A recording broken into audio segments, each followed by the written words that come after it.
We are. Hello, everyone. Welcome to the Infrastructure Taskforce Advisory Committee of Monday, June 5. Can we please take the roll? Mr. Angeli, Here. Mr. Grabsky, Mr. LeGree, Here. Mr. Lambert, Mr. Marshall, Mr. Partington, Mr. Walters, Here. Mr. Zeller, Here. and Chairman Mara. Here. You have a quorum. Thank you very much. Okay, approval of the agenda. Do I get a- Move to approve, Madam Chair. Thank you. Second, all in favor? Aye. Agenda is approved. Approval of the previous minutes. Anyone have any comments on the previous minutes? That's okay. If you got comments, let's hear. No, Oh, I was just smiling because they were pretty lengthy and I did sit through and listen to everything. The only comment I could make is they were smart enough not to write down what I was saying during the meetings, but at the end, I thought I think it would be a good idea to include that the recognition to the city regarding the 12 rain, heavy, unusual rainstorm that the city did a magnificent job in organizing and deploying the efforts they did to minimize the flooding, the other stuff they do. well, don't, we could always make another statement for the benefit of these minutes, Yep. reiterating our, If the committee concurs with that, I think they deserve an attaboy and attagirl. that's, we'll deal with that. But if there are no comments on the minutes, can I get a vote approving the minutes? Everyone in favor? Aye. All right. Okay, we have our main item of business is the water plant financing and rate scenarios. However, we have a lot of people here from the Public Works Department who are on call for another meeting next door. Let me ask the staff, do you want to change the order of the, no? We'll just, I'll just plug right in. Okay, well then let's start with old business, first item, water plant financing and rate scenario. So, and I'd like to introduce our financial advisor from PFM, Sergio Masvidal. And Mara is here as well. And I don't know, would you like him to present from up there? I mean, what Sit works? down wherever you all prefer. Let me go over here. I can't see. I wasn't sure where the best place to stand, but Well, actually, the best place is in the middle. The best place is. where you are is good. Good here, Oh, and you have the clicker. And you have the clicker and you have it right there. ready to go. Okay, let's So go. again, thank you, Susan. My name is Sergio Masvidal, PFM Financial Advisor. It's really the financial advisor to the city. Mara Lugo, my colleague, is here to join me as well. Susan mentioned we've run a number of scenarios, financing scenarios as to how to fund the Prospect Lake Clean Water Plant. And we'd like to walk through those with you today. We'll go through this at a fairly high level, and I'm happy to take questions. Along the way, please feel free to interrupt me.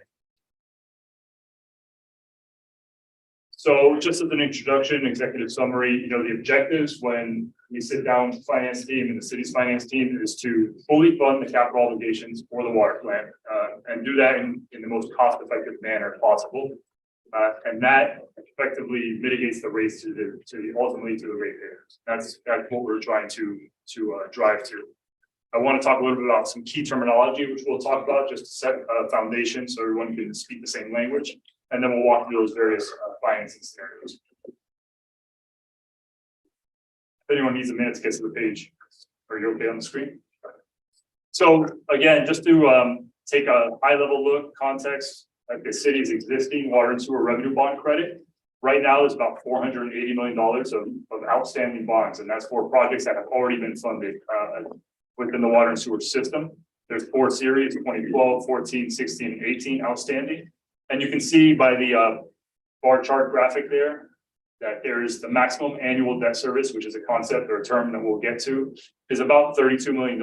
And you can also see one thing I'll highlight, it's fairly front loaded. That principal and interest debt service does occur, the majority of it, or the max occurs in the first 10 years. And then it falls off a little bit in 2036, 2035, 2036. And you'll see that stepped out feature as we walk through some of these scenarios. Question. Sure. Madam Chair, I don't know if you know this now, but this item is on the commission agenda for tomorrow. Release 210 million. That's stormwater. Stormwater, different. Oh, If it was, I would have voted it. No, that's a different. Okay. We're spending more money. There's more money to be spent. Don't worry. Yay.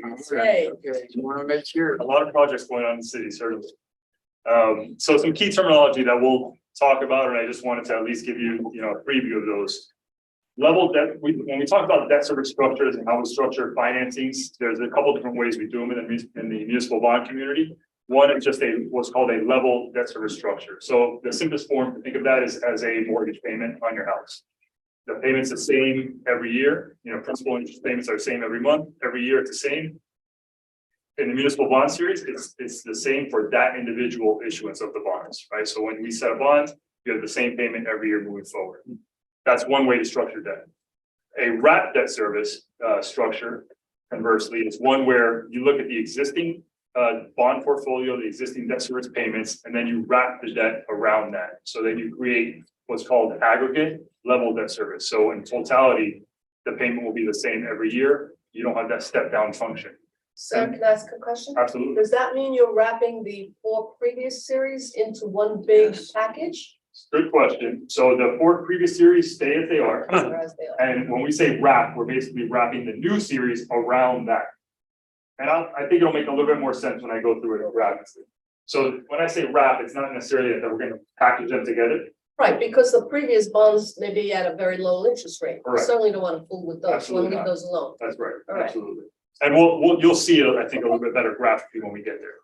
As far as the construction funds, we have a gross funded concept or a net funded concept in the construction funds. When I say gross funds or net fund, it's just to use ballpark numbers. If you have a $400 million project, you can gross fund that amount with the bond proceeds, issue bonds for the full $400 million at the time you close, or you can net fund it where you have basically an investment agreement within your project fund, that construction fund, where you will, and it's collateralized, it's very secure, and you will earn interest in order to create the proceeds you need. So if we had a $400 million project and we net funded that, call it $375 million is what you would issue in bonds, and then you would earn $25 million in interest over time.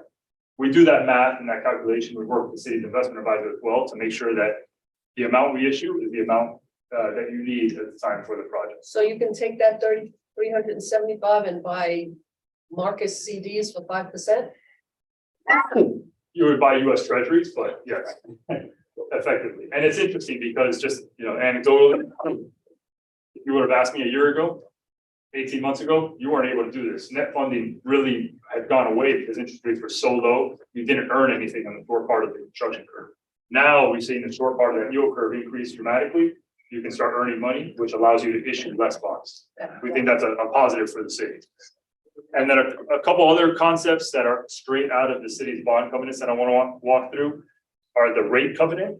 And the rate covenant is effectively as the name implies, the city, when you issue bonds and the bonds you have outstanding, you covenant to maintain net revenues at a certain level such that they can service the debt on an annual basis, the debt and any other obligations you have. In the city's case, the rate covenant is 1.25. What that means is your revenue has to be 125% of your obligations and every year. Investors like to see a cushion, and that's the rate covenant. 125% is pretty standard for a water and sewer utility rate. Your maximum annual debt service, we talked about that. That will come into play when we start, when I turn it over to Andy and we start looking at the different rate scenarios. But your maximum annual debt service is, as the name implies, the maximum that you pay in any given year on the total amount of city of water and sewer debt outstanding. And then your additional bonds test, very similar to your rate covenant. Again, it's 125% year. What the additional bonds test means is that anytime the city is going to issue new bonds for new projects, not refinancing, new bonds, you have to sign a certificate. The finance director effectively signs a certificate stating that the revenues for 12 consecutive months of the past 24 are sufficient to cover the maximum debt service on your existing, plus the new bonds you expect to issue. One caveat there's a number of ways to look at that additional bonds test, and that historical revenue is one way to look at it. There's also a provision in that test that allows us to look at if the city implements a new rate structure prior to the issuance of those additional bonds. Your rate consultant can certify that that rate structure will be sufficient to cover. This, I think, is important because we are about to issue another $200 million for water and sewer.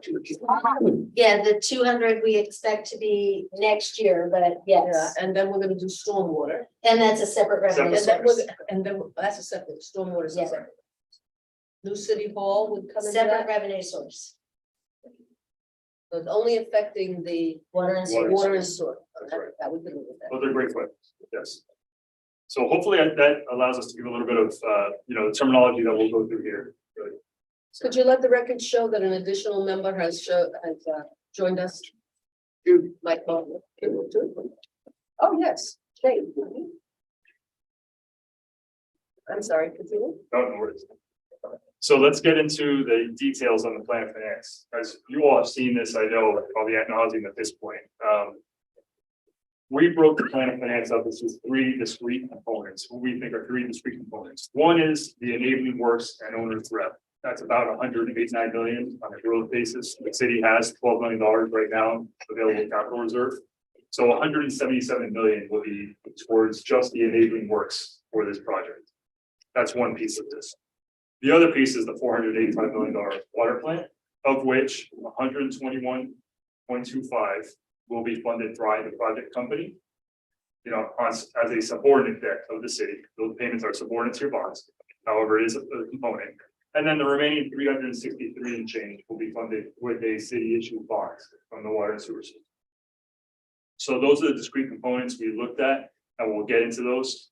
You can see in the bottom right chart there, the bar graph again, that just illustrates when the expected payments are for that construction schedule. So the private sector has given us a schedule as to what they expect the payment requirements will be. You can see they're funding the initial part of this through November of this year.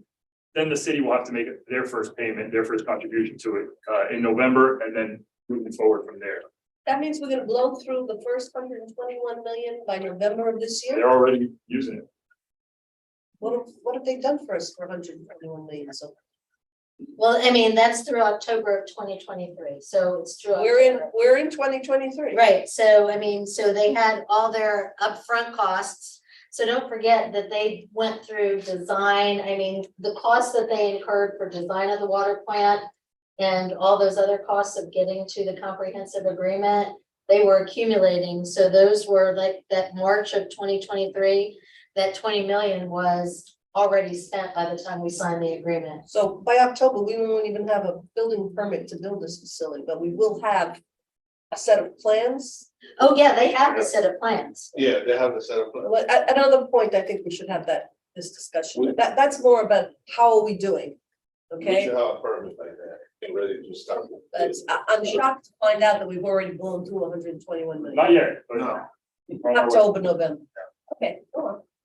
So And while I'm being a pest about this, don't we have to pay them back that 121 million in the rates? Through the availability payment, and that is incorporated when So we get to that. when we get to the rate discussion, so. Right, so it's not like we're only paying 363 million, we're paying the full shot, Yeah, but but that's it's coming from through the, someplace else. through the availability payment, and that won't start until the plant is fully Up and running. commissioned. Gotcha. very good. Oh, one point I did want to make, you can see the construction schedule, the expectation there, this is where I believe we're going, Madam Chair. Yeah. This is why we have an opportunity to net fund that construction. There's, the construction draws go all the way through December of 25, we can get earned interest. We shouldn't have to issue the full amount of bonds and gross funds. So let's talk about as Susan said, we've probably run 12 financing scenarios at this point. We've kind of narrowed that down to 7 and narrowed it down further down to 4 financing scenarios. I really want to focus us probably on these 4, maybe even just 3 of them, but let's walk through each one and just a couple baseline things. Every single scenario assumes that the 177 million of enabling works, that's funded. That's your 2023 A bonds, what we're calling the A bonds. The remaining water plant obligation of the city, 363 million, will be your 2023 B bond. So you'll have 2 issuances issued at the same time, closing at the same time, just A and B to know what's for enabling works, what's for the water plant. Susan had already pointed out, the private sector, the 121 million, that payment doesn't happen until the project is already commissioned. And that will be in the rate, study. So is there a question? Ralph, did you have a question?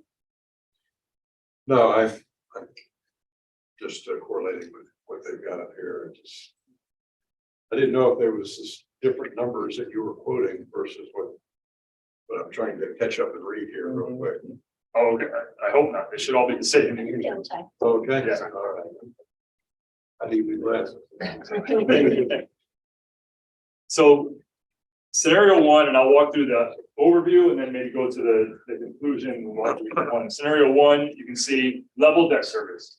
So just looking at the 2023 A and B bond, just issuing that on a level basis over 30 years. Single issuance, you fund 100% of the water plant and enabling works. Scenario two, same exact thing, level debt service on that single issuance, amortized over 40 years, a longer period of time. Why might we do that? Because your payment is going to be a little bit smaller. Although overall in totality, you'll see this, because you're paying interest over a longer period of time, the total payment is going to be greater. Right. So we wanted to make sure we showed it to you, just so you have a basis of comparison. Absolutely, absolutely. Scenario three goes to that wrapped structure that we talked about, and I think it'll make more sense when I show it on the screen. But we look at the existing debt service payments every year, where that step down function happened. We talked about in 2036, the existing payments step down a little bit, and that's really where you start to fill in payments. So you're deferring your principal a little bit more to create a level debt service with all the cities, or not the cities outstanding, but all the water and sewer outstanding bonds. And then, Again, you just said all of the water and sewer bonds. Right. Not the previous bonds. well, I'm looking at, we're not touching the previous bonds, they're staying in place, but we are considering them when we structure this new bond. How does? You'll see, he has a graphic with different I'm doing a bars. poor that job will- of explaining Yeah. it, but Go. visually it'll be easier to follow. Scenario four, again, that wrap structure. Scenario four, the only twist that we looked at here is, again, going back to the construction schedule, seeing that you don't necessarily need funding through 2025 today, we can wait to issue a second bond in 2024. You can issue part of it now and then see what happens later. There's but we wanted to show it We're to you. just showing it, we're not. It's not our recommendation, but we wanted to show you to understand that we've looked over, turned over every stone. There's risk associated with that, obviously, if interest rates go up.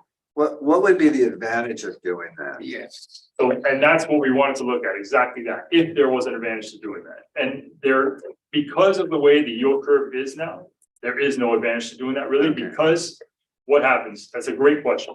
One advantage might be, hey, rates might be lower in the future. That's the only advantage. That might be the only advantage. And if you look at the kind of what all the central bankers are expecting, they do expect rates to be lower, but there's no guarantee. So I would not recommend that we go forward and leave out a piece of this without funding it completely. Okay, It's that speculation.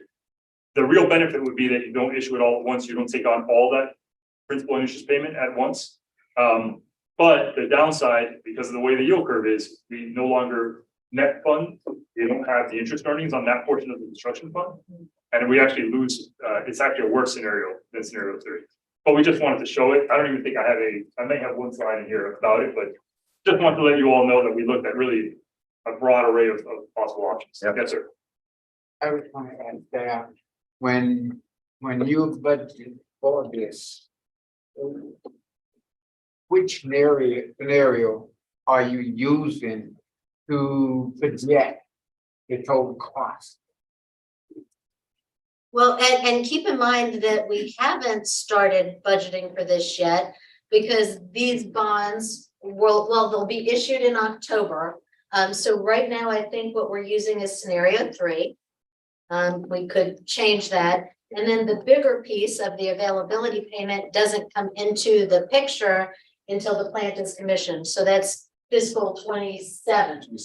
I don't think that was the question. Okay, got it. I think the question that we will get to, your question we will get to, is when Sandtech comes on. Okay, Because they will talk about the impact of any one of these scenarios on the rate. okay. I only know that because she told me when. It's the only reason. So let's visually look at each one of these scenarios. And then we do have a summary at the end. I would, for now, encourage you to ignore the numbers, and because we do summarize them all, I think it'll be cleaner to look at. But if you look at the graphic here, you can see level debt service, the gray bar on the bottom That's the existing debt service payments that the water sewer system has right now. If we just did a pure level debt service payment over 30 years, you can see how it immediately stacks on and then step down over time as the existing bonds go away. That's scenario 1, 30 years. Scenario 2, 40 years, same effect. However, it's extended over a longer period of time. So the repayment period is longer. It's a little bit smaller on the front end, not much smaller, but the total payments are going to be much greater. Madam Chair, I think this is where this is the illustration I wanted you to see. So the gray bars again are the existing debt of the utility system. We now deferred some principal to wrap around that existing debt. So you can see the yellow and orange bars, which is the principal and interest on the 23 A and B, are a little bit further out. And now every year the payment is the same. Okay, so this is with the old debt and the new debt, Correct. And the old debt's the gray, right? and the new- yellow is is the the new debt. enabling works, and the orange is the water plant. Enabling works and water plant. So if you very quickly, I'll flip back and forth so you So can it's see. red, would you use the word wrapped? Would you use the word stacked? Stack the one on top of the other? You know, as long as I've been doing this, we've You been use saying wrap. wrap, so I guess we It looks to could. me like it's stacked. I had a city manager that would call it bootstrapping. Okay. Sure. But you Whatever it see, I is, think you whatever see it is. the- Whatever it you is, use, this is the combined amount of money we're gonna be paying, spending combined. So the nice thing about this, and we'll talk about, I think scenario 3 in particular, is that the initial impact to the ratepayer is going to be lower, and you know, Mr. Burnham will show you that as well. And you haven't deferred principal 40 years, so it's not an excessive amount of payment compared to the other scenarios. I think those are really the two key features here, and you have a nice stable level debt service payment, you know, for the next 30 years. Scenario 4, same thing as 3. This time, the red, what you see, I think is what I see as red here, is if we waited to issue those bonds a little bit later. There's not really a significant impact to doing that, certainly not a benefit to the city, so we wouldn't recommend this scenario. Now, so we looked at all these graphically. This is probably what you want to see is the numbers. How did the numbers stack up? Scenario 1, 30 years, level debt service. You're amortizing the principal the fastest. That's going to be the lowest cost if you were just looking at the bond payments. The true interest cost, which is the rate you borrow at, these are a little bit dated, but the market's pretty much there. You know, 4.22%. Your par amount, 482 million. That's again enabling works as well as the city's as the water treatment plant. The total interest you pay on, or let's look at total debt service, which is principal and interest, about $950 million over the 30-year period. Your average annual is 32 million, and then I would point you to that last row, the maximum annual debt service. That is really what drives the rate covenant, your additional bonds test, and ultimately what's going to drive where that rate needs to be through the ratepayers. So you can see here, it's about 63 million. That's your maximum annual debt service. Again, because if you think about the old debt of the city, the gray bar, Gotta pay that off. it's front loaded. We have a little bit of a step down feature starting in 2036, which we're not taking advantage of in that level debt service scenario. So the maximum actually is 63 million. It's going to be the greatest of any of the scenarios we look at. That means the rate impact immediately is going to be more. Scenario 2, when we extend that over 40 years, the cost of that, the true interest cost, 4.43, it goes up. I would say 20 basis points, you know, I would not call that materially significant in this market. Total debt service, however, does go up pretty significantly, 1.1 billion over the 40 years. Again, only because you're extending that payment period. Your maximum annual debt service, in this case, 60 million. So, you know, marginal improvement over that level of debt service scenario. Let's look at scenario 3, which I think in our view would be what we would recommend to the city. Scenario 3 is very typical for a utility system to wrap their debt service, take into account their existing debt, and then amortize the rest of it after that. Scenario 3, you can see the true interest cost, you know, 4.4%, 4.39, right there in line with the other scenarios. The total debt service, it's about 50 million higher, or I'm sorry, 100 million higher than the scenario 1. However, that maximum annual debt service that you see, 57 million, That's a $6 million delta from that scenario one. That has a significant play when you see it, when you see the rate impacts that it has, and that Andy will walk through. And then scenario four, again, we just wanted to show that that's if you waited to issue the last piece of those bonds until 2024 and took some market risk. We wouldn't suggest that, particularly not for this project, for the high profile projects. We'd rather you just lock in your cost of funds and be done with it. And even that, we wanted to show it because you can see the difference isn't significant. Your total debt service, because you're extending one more year, actually goes up. The maximum annual debt service, which I think is the biggest driver, is only about $500,000 low. I know that was a lot of information. I'll pause there and see if there's any. And you have more backup here in case you have any questions. For instance, in the appendix, there's looking at that scenario four, there we have an A and a B that say, hey, if interest rates go up by this much, what does it look like? So a sensitivity analysis on that scenario four, just so you can see, even though it might look a little, it might look attractive, there's risk associated with it. So which one are you recommending? Three. Three. Yeah. I don't know, I guess you must have been looking at my face or something, I don't know. I guess my question would be with the lack of stableness in the market these days. Is this one of the reasons why you chose, say, 3 over 1? Or is there other reasons? That's a great question. The volatility in the market certainly exists. And we think some of that volatility, I didn't say we think, but we hope some of that volatility has worked its way through the market at this point. Maybe the Fed has started to stabilize, the Fed fund increases that we've been seeing. But it depends, we certainly don't know. As far as the recommendation to scenario 3, it was really based on a couple of things. One is that if you were doing a water and sewer bond, you would typically do it on a RAP basis. You would not incur all that level debt service right away and stack it up on your existing debt. You would consider, what do we have outstanding? Where can we fit these payments in to kind of smooth that rate impact to our payers?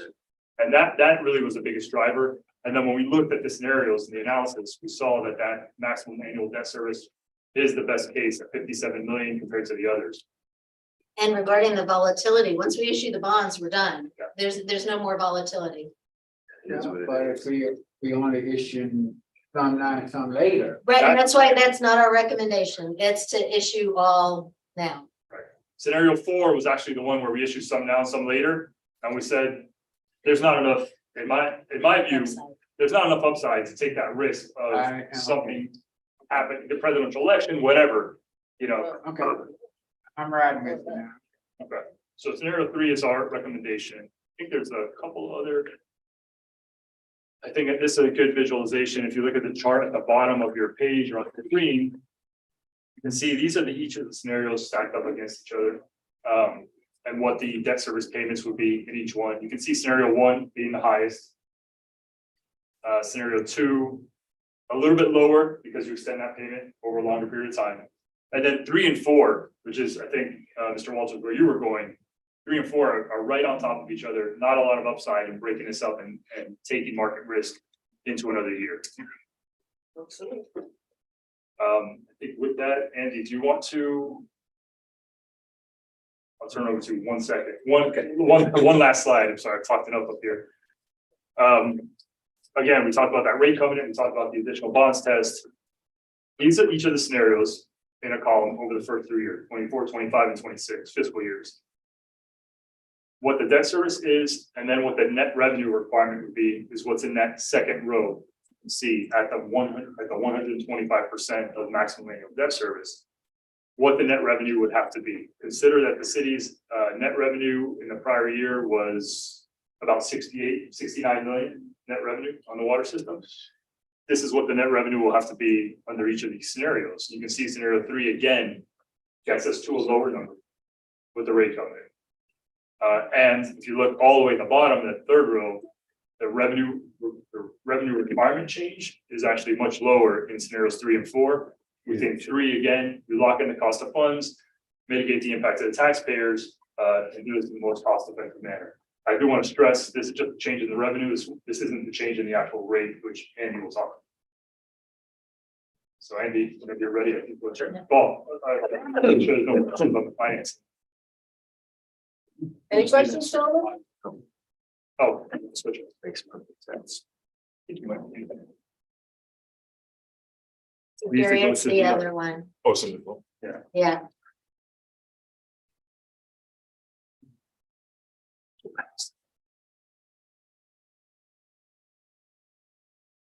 The other one that has a similar name. Top of your head. There you go.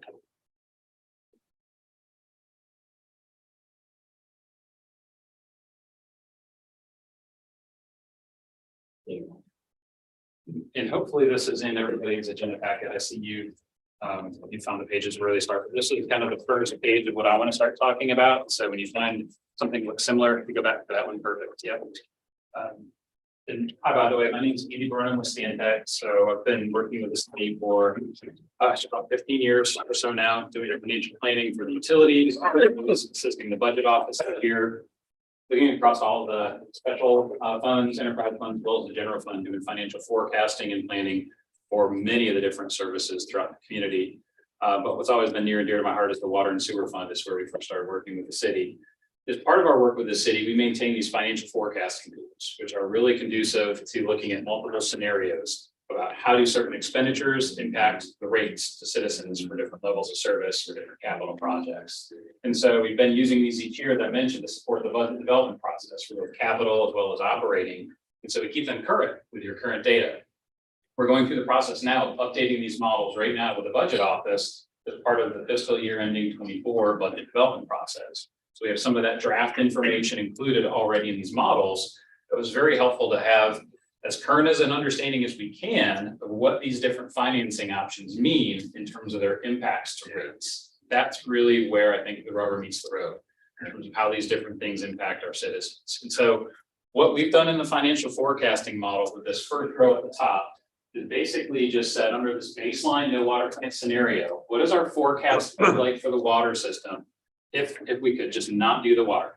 No, that's not a reality, but just to say, if we could baseline things for the water system today, and we didn't have the incremental availability charge, incremental O&M, didn't have to take on the debt payments, what would our forecast look like? Okay. And for the water system, since we'd already done a couple of years of 8.6% increases that you may recall last year and this year in anticipation of this water plant, we could actually just go with 3% increases over the forecast period if we didn't have the water plant. That would allow us to deal with our operating expenses, our renewal and replacement expenses, as well as some planned bond issuances for other major capital projects. So that extra 200 million is already in In that. these forecasts. Mhm. Yeah. Where's the 5% surcharge for the water treatment plant? So that, see that 8.6 in fiscal 23? So we did 8.6 the year before as well. Yeah. But whatever the new rate increase is gonna be based on that, but so these new rates will take effect. So there won't Assuming be, we're not doing another 5%. right, it's just gonna be these rates, whatever the scenario is, it's gonna be these numbers. So for instance, if you go with scenario 3, it's gonna be 17% in 24, 17% in 25, 10, 10, and then those 5. But if we didn't do the water treatment plant, it'd be 3. Yeah. Because the two 8.6s were already in there. Okay, so that's the best. We paid that already. Yeah. Exactly, yep, but those revenues are there today, and so when we take the forecasting model forward with that in our rates, we would only need to then index it by 3% a year to stay current with everything else. Okay, So, and Andy, a question for that baseline model. There have been some significant increases. If we were never gonna do do the water plant, the cost of some things like chemicals have gone up tremendously. Yeah, and we'll see that when I get to the financial model screenshot that we included, and part of that comes through on the sewer system in particular, because we have a combined water and sewer enterprise fund that covers expenses for water and sewer. And so when we ran these water plant scenarios, we isolated those impacts just to water rates. But some of these things that Susan's mentioning affect in particular our wastewater treatment facilities. right, but that's the cost of doing business. We can't. Yeah, it would have been, It would have the been there chemical anyway. cost is the But chemical cost. you isolated now just to water. Exactly, Good, yeah, so good, we've good. isolated just the water All and right. specifically kept all those other assumptions the same. So our baseline draft 24 budgets in there, the same escalation factors, same growth assumptions on our revenues. All of that's the same between each of these scenarios. So we kind of started with the baseline to say, what is the base? Then now let's add in the water plant expenses. The availability payment, $1.61 per 1,000 gallons for 50 million gallons a day that we've committed to. Right? That plus our incremental O&M above that we would estimate to incur starting in 27. That's pervasive in all of these individual scenarios here. So the only difference between financing scenario 1 through 4, the numbers Sergio presented, the debt service payments. So we've been able to say, keep everything else the same, but just run through the different debt structures through the model, help us understand what these mean in terms of the rate impacts on top of everything else. But apropos to my questions originally, that includes paying back the $121 million from the private That's operator. correct, because That's in the rate structure That's right. already, so that's that's in there already, and now we're only talking about the additional borrowing. That's right. Okay. That's right. You got it exactly right. And so under this financing scenario 1, so this was the level debt service for 30 years. This would mean that because we're incurring that debt right away at the same level, we're not wrapping it around our existing debt, we're just stacking it on and keeping it consistent. That means we've got to raise rates pretty quickly right away to support that high of a debt payment out of the gates on top of what we already have. So that would mean 2 years of 21.5% increases, then 2.7% to account for our other incremental expenses, and 5% a year thereafter as the index. And so cumulatively, that cumulative change line, this stacks up starting in 24, the compounding of those increases, 24 beyond. So that by 2033, you can see we're looking at about 127% increase compared to the baseline, about 34%. Yes, sir. Of course, as we progress 5 years from now, when the new plant is in operation, we're going to be paying or just for the roll 15% more because we're losing 15% in the nanofiltration process. So we're not. Do we pay for the raw water? No, that's accounted on the cost here. Yeah, that's accounted because that's on the operation We just expense. use, but we're using more water. We're using more water, but we're not paying for more water. It was, yeah, for what we do. Okay. Yeah. What's that? Let me get my line in for irrigation. So it'll be back in 5 more the same price.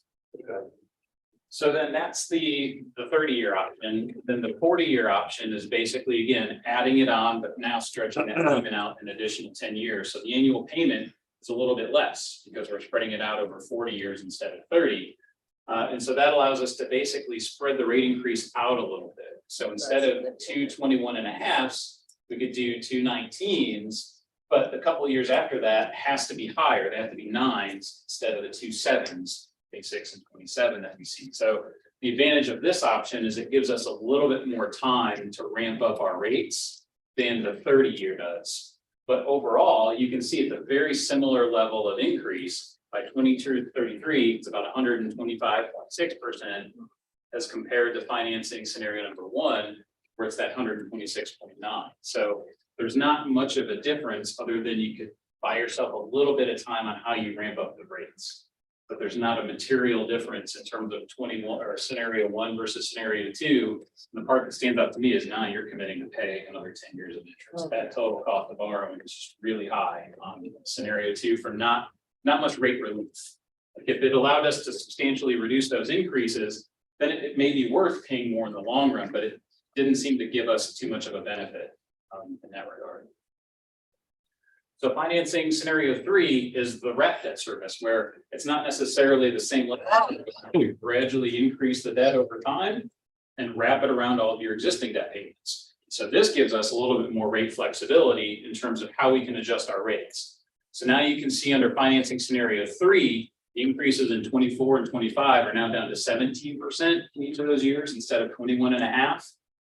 The 2 years after that is at 10, and then it carries on at 5% a year. So over that 10-year time period, that's got a pretty positive impact. We're down to about 121.9% cumulative impact versus scenario 1, which is 126.9, or scenario 2, which is 125.6. So scenario 3 has some real positive rate relief in the near term. And Andy, just to throw in one point of reference, if you remember when we were making the presentations to both this committee and to the commission, that cumulative increase over 10 years, we were talking about 140%. So these are below that. And then financing scenario 4, again, this is based on the neutral case. So this isn't like the worst case scenario where rates go up. This is kind of the 2 tranche issuance approach.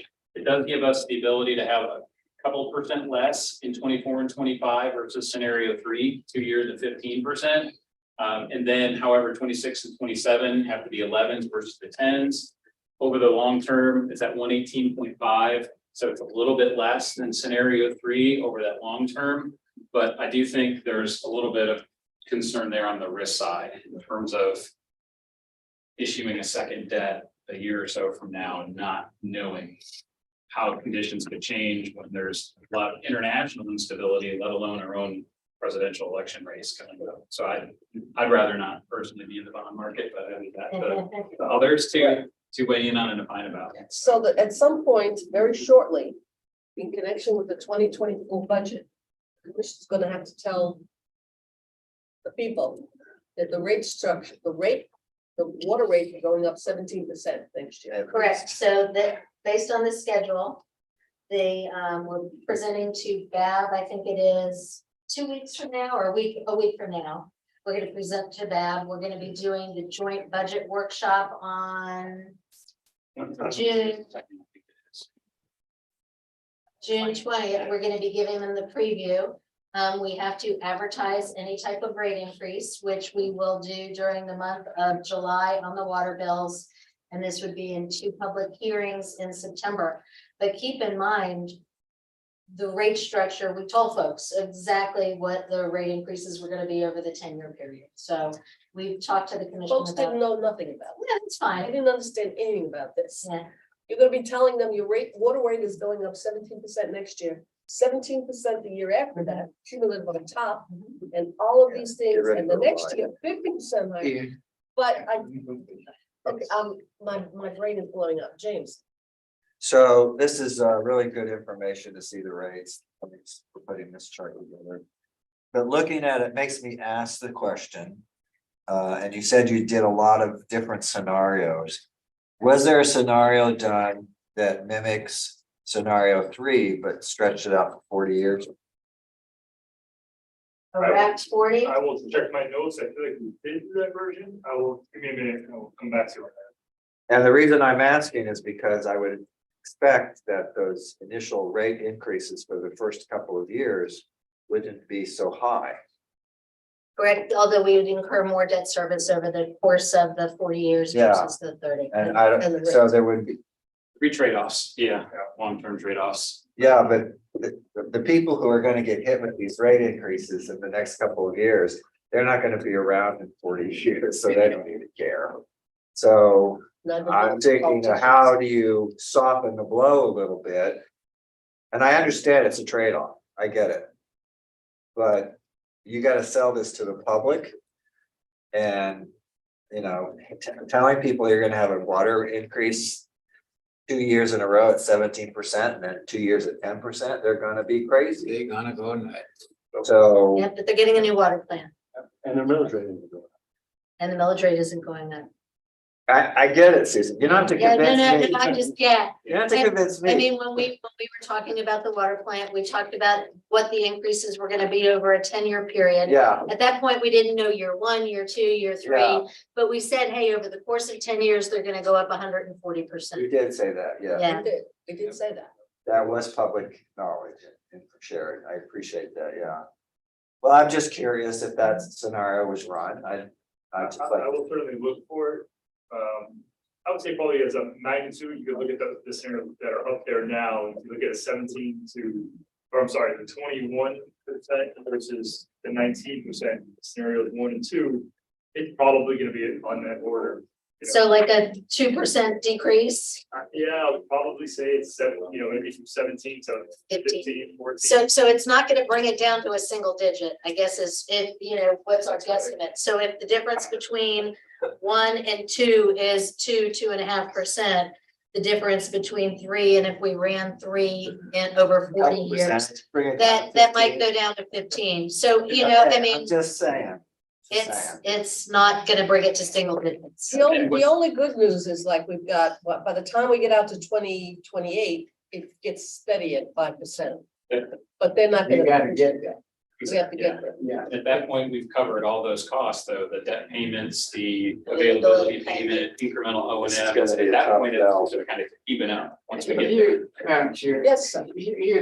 Here's my problem. Mhm.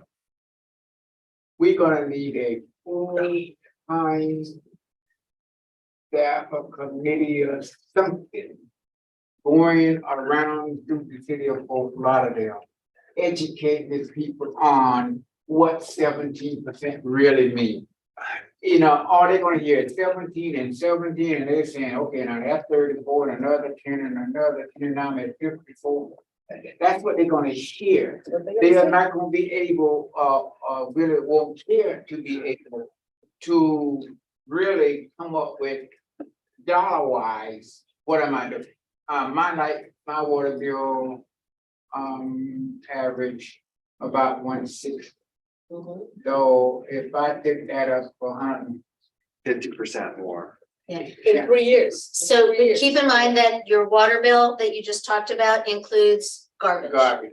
Right, so you'd have to deduct that because that's Yeah. not going up by this 17%. So if you take that out, maybe you're at 100. Like she's saying, but in 3 years, that's the kind of information that the community needs to know. And I asked staff, who's gonna have that responsibility? Well, they're gonna have to do it for the commissioner because the commission's gonna have to go to work. It's not enough people coming to the commission meetings. The people who will hate this the most will not be the commission meeting. Yeah, so it'll be advertised in a couple ways, like I said, in the July water bills, it's gonna have, and again, you can't tell people what, oh, your water bill is gonna go up by $15 or whatever, because everyone's water bill is different. But But you we're have to gonna, give them an example, Susan. yeah, oh no, we always do when we Yeah. make. Show them what 17% of that bill, Yeah, and well, when that notice is 70, in. I don't know if we could do that calculation and do it on like the 2 lines that we have at the Just bottom as of an the water example, this bill. is your water bill this month, this is what a 17% increase looks like. Yeah, and we would, and when we present, we typically present I on mean, they don't what do it themselves. on what the average water bill is on a residential account, which is 5,000 gallons is what we'll typically show. And we had 2 town hall meetings about it Mhm. before we even started all this. So all those numbers were, if there were a lot of people that joined us, and I know there's people that didn't join that we still gotta educate. So Yes, Ralph? We got kind of 3 there. One is kind of add on, as you use more water, your bill goes up higher per unit. So that's an important part of the equation to put in. The second thing is any comparative analysis of other new water treatment plants? I don't think you're gonna find too many nanofiltrations, which might, I don't know if Miami did that, but to make a comparative analysis of their water rates and that this is following basically the same or lesser amount or whatever. And then, of course, the problem that, like with what San Diego had, California had experienced with the desalination plant, which was like 5 times greater expense for that type of treatment. Maybe there's an analysis, I don't know if you want to confuse the issue, but it shows what another alternative would be. Not that the saltwater intrusion is moving that rapidly, but nevertheless, it gives the people something to think about, that there's a worse scenario. It may not be applicable, but it's something that, Try to have some context. psychologically get them to say, okay, this is just, and we're gonna have to live with it, we're gonna drink water, which is one of the 5 necessities of life, so There are other cities like Delray and Boca, they have none of the threshold, but they also have other technologies. Boca also has aligned plans and Delray, Combined, yeah, but we can look into that and see. just a thought, I mean, I And just, part of the presentation always includes the comparative rates to other communities in Broward County. exactly. And will that still be as advantageous as the previous comparisons? Yeah, keep in mind, Where are we when we going? look at that chart, we're typically in the middle, right? So, yeah, we typically will do that for three different type of kind of usage levels, like a low, medium, and high, to kind of give a sense. And so when we do the low levels, you're looking at the bottom. Sort of thing. And that's consistent with the rate structure design that's designed to promote conservation Calculation. and enhance affordability for low volume use. So if you think of the same survey, you're kind of start at the bottom for the low usage. Typical user, you're kind of right in the middle, and then when you get to a higher usage level, you're towards the top because of the unifying water. Rate Okay, structure but that's a conservation. volume So- issue. I'm talking about That a rate issue. You know, I think I remember seeing one which was just the rates, not broken up on volume. You know, you Delray, you pay this on your water bill. Yeah, but you have to do it in the context of how many gallons you're using, because everyone has a different rate structure as far as where their tiers are. Oh, And what the So, rate charges are. yeah. We've got to. They all are different. There, So yeah, you it's can't not just apples look at and a apples. dollar amount, That's right? right. You have to just say, hey, for 5, so for you, low is low 3, high We used 2 and 5, and then we went up to 2, 5, and 10, if they use is the 3 different levels. That's the bulk usage, in other words, what most of the consumers use. like- it. oh, most of Like it's between the 2 and 5, is it 5 to 10,000? No, it's below 5. It's 5. Okay. Unless you're sprinkling. Unless you're sprinkling, but yeah, the bulk of the statistical analysis from the last rate study we did, it's all centered around that 5,000 gallons, that could be 2 and 5. But if you sprinkling, you gotta have a separate meter, all right? Well, you don't have to, but it saves you some money. If you don't have a separate meter. You're the paying water separate. bill- water bill Pay the is- sewer. Domestic, you get charged and a percentage of the water usage for what you're paying for the sewer. Yeah. So when you use more water, you're gonna be paying for more water and sewer. yes. So one thing I wanted to let you know, though, the rates that are there include the new AMI, the automated meter technology, No wonder. are incorporated in all of those scenarios, and that's the technology that will allow us to do remote readings and also notify you if there is a break or a leak. Right, and I think more it's very quickly. important in terms of selling this. Yeah. We explain to people that Somebody- there's a lot in that number, okay? I think it may be advantageous for those people like myself who have just a domestic water meter to probably consider going with an irrigation meter. On that. Well, we always tell regard. people, if you have the opportunity to break off your irrigation system and your pool, by the way, okay? Actually, I lied because I've got a well, so, but I wanted to set up this. Yeah. scenario. James, Got me. So Susan, or maybe Sergio, not to beat a dead horse, but do bonds ever get issued for 50 years? What did you call this, century bonds? or- That's easy water. Easy water to century bar, so 100-year bar, Never regret it. and they regret it, that's absolutely right. you regret it. You know, we can run as many scenarios as we want, it's not typical, I would say, to do 100-year, even a 40-year is atypical. That's pushing it. It's pushing it, it's been done, but the rating agencies really is where they start to look at, the investors will take it all day. They would love to buy a city of Fort Lauderdale AA rated paper and hold it for 40 years. The credit agencies will start looking and saying, wait a second, why, we don't want to see you extending payments for assets, past what usual. Okay, Okay, the only good news here is that the 121% over 10 years is less than what was in the published documents that we were selling this on, so it's coming lower than we thought. If I might, I think that's probably, as you all are talking through ways to, give this to the public or distribute it, that may be something we show, is the original, Yeah, we should throw that in. the original deal was Susan and her team, thankfully, she brings us on, but has done an excellent job bringing down the cost from that original deal. That's important. And we did factor in too, to the AMI point, as an example, some assumed meter efficiencies, actually some corrections to volume. So we factored in a 4% increase in volume associated with better metering information and technology. So that's factored into here. So there are some positive things going on with the utility. I'm keeping my older meter because it doesn't read as much as. Let you. All right, Dylan, this is it. Yeah, and then the supporting tables behind it are just more detailed backup Right. about the Yeah, financial and this- performance for the fund, but the only thing I would say about that is just, these rates are designed to have parallel results in terms of similar reserve levels, similar debt coverage ratios between all the options, so it's really just isolating the debt impacts. But we're getting really tight on reserves in 24 and 25, just keep that in mind under these plans, so I mean, there's not much flexibility here, I guess is what I'm trying to say, without creating reserve gaps. And that's the 90-day reserve. That's a 90-day reserve. Okay, James. Just another comment, this is to the PFM people. I personally think it would be beneficial if there was some pros and cons listed on your slides. Hmm. That, scenario 1, pro, con, scenario 2, blah, blah. Just so that people can be thinking about that and it's kind of on the paper and I think it's great, and I think you should put in a recommendation, and instead of just saying it, I think put it on the slide, just say, hey, this is what we recommend for these reasons. I agree. If you feel like putting your name.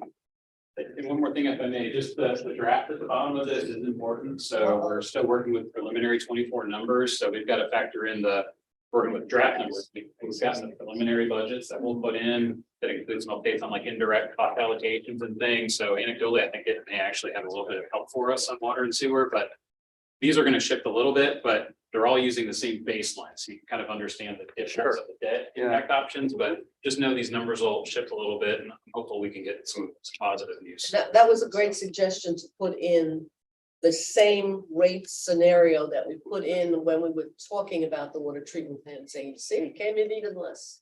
So kind of remind folks. Yes, yes, yes. Just so that everybody around the table understand, I am not opposed to the rate and anything else. I'm only concerned about the education. Yes, yes, you're absolutely right. We have to talk about that.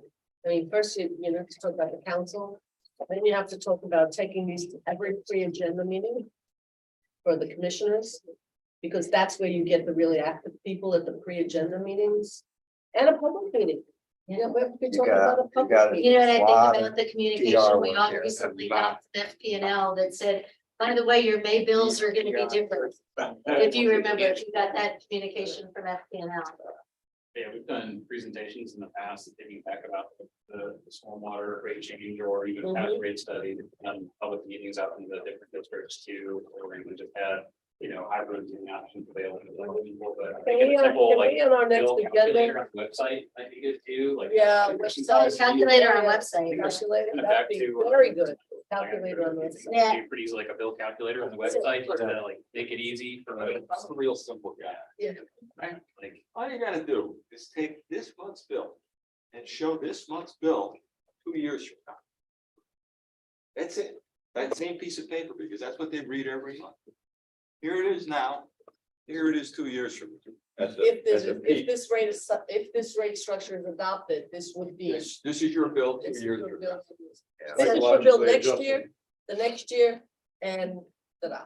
Give them a couple of years. yeah, I think we can do some things nicely around that vision. I think at the next agenda meeting, we should have on the agenda a plan.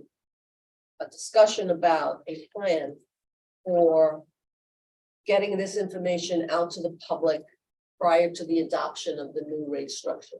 Marilyn, that's gonna be August. That's kind of late, isn't it? Our next meeting is August. We don't have a That's meeting in right, July. July.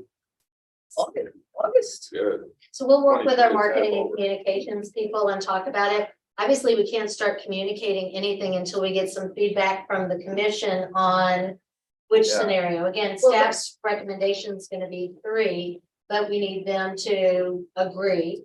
And once we have that, we could start being specific. Well, I'm sure that they'll be working on this up until August. What I want is on August 1st, our first meeting in August, I'd like to see how far we've come.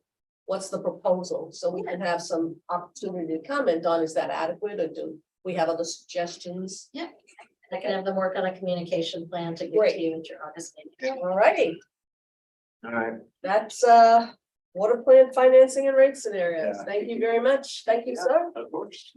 Mhm. Very. All right, city hall update. They are talking tonight at the city commission meeting. Why not? Tomorrow night, I'm sorry, tomorrow night at the city commission meeting. And the way I understood the agenda was they're gonna be talking about the sort of, short-term issues, medium-term issues, and long-term issues. Right. And the short-term issues are, what are we gonna do what are we gonna do now? All right, where's everybody gonna go? How are we gonna get everybody's equipment and files to wherever they're gonna go? And then the medium term is, what are we gonna do for like 2 to 5 years while we're trying to figure this out? So we have to find a place. That's different from what are we gonna do now? We gotta find a place. Okay? And then the long-term issue is, what are we gonna do with City Hall? Yeah. I don't know about you guys, but I don't think I want to get really involved in what do we do now. And that's micromanaging. I don't think we want to even, well, you may have a difference of opinion. In my opinion, I don't personally want to get involved in the discussion of, do we go to Citrix? Do we go here? Do we go there? Because that again is quite micromanaging. There's one. I apologize for this in the last meetings. There's one issue that I don't see written up anywhere. Okay, To get into it's the fundamental concepts of any business categories have a backup control center. But if you- Now there's none. You need two. One, especially, we just started hurricane season. Mm. So it's not like there's gonna be a period of forgiveness until this all gets its legs back underneath it. We need two control centers, one to run the city, and one in case something happens to me that runs the city. It's a short-term problem. yes, it is. And Omar, is there any answer to that? Where is our control center now in this, Still a city. still at City Hall? From a network perspective? Yeah. Yeah. The network. So actually, we have full redundancy over here at the emergency operations center. Fire station 53. Yeah. And as far as what's left in City Hall right now, it's just network switchgear that keeps the three buildings tied together from one Broward to City Hall to 101. Because we had hardwired fiber between the three buildings.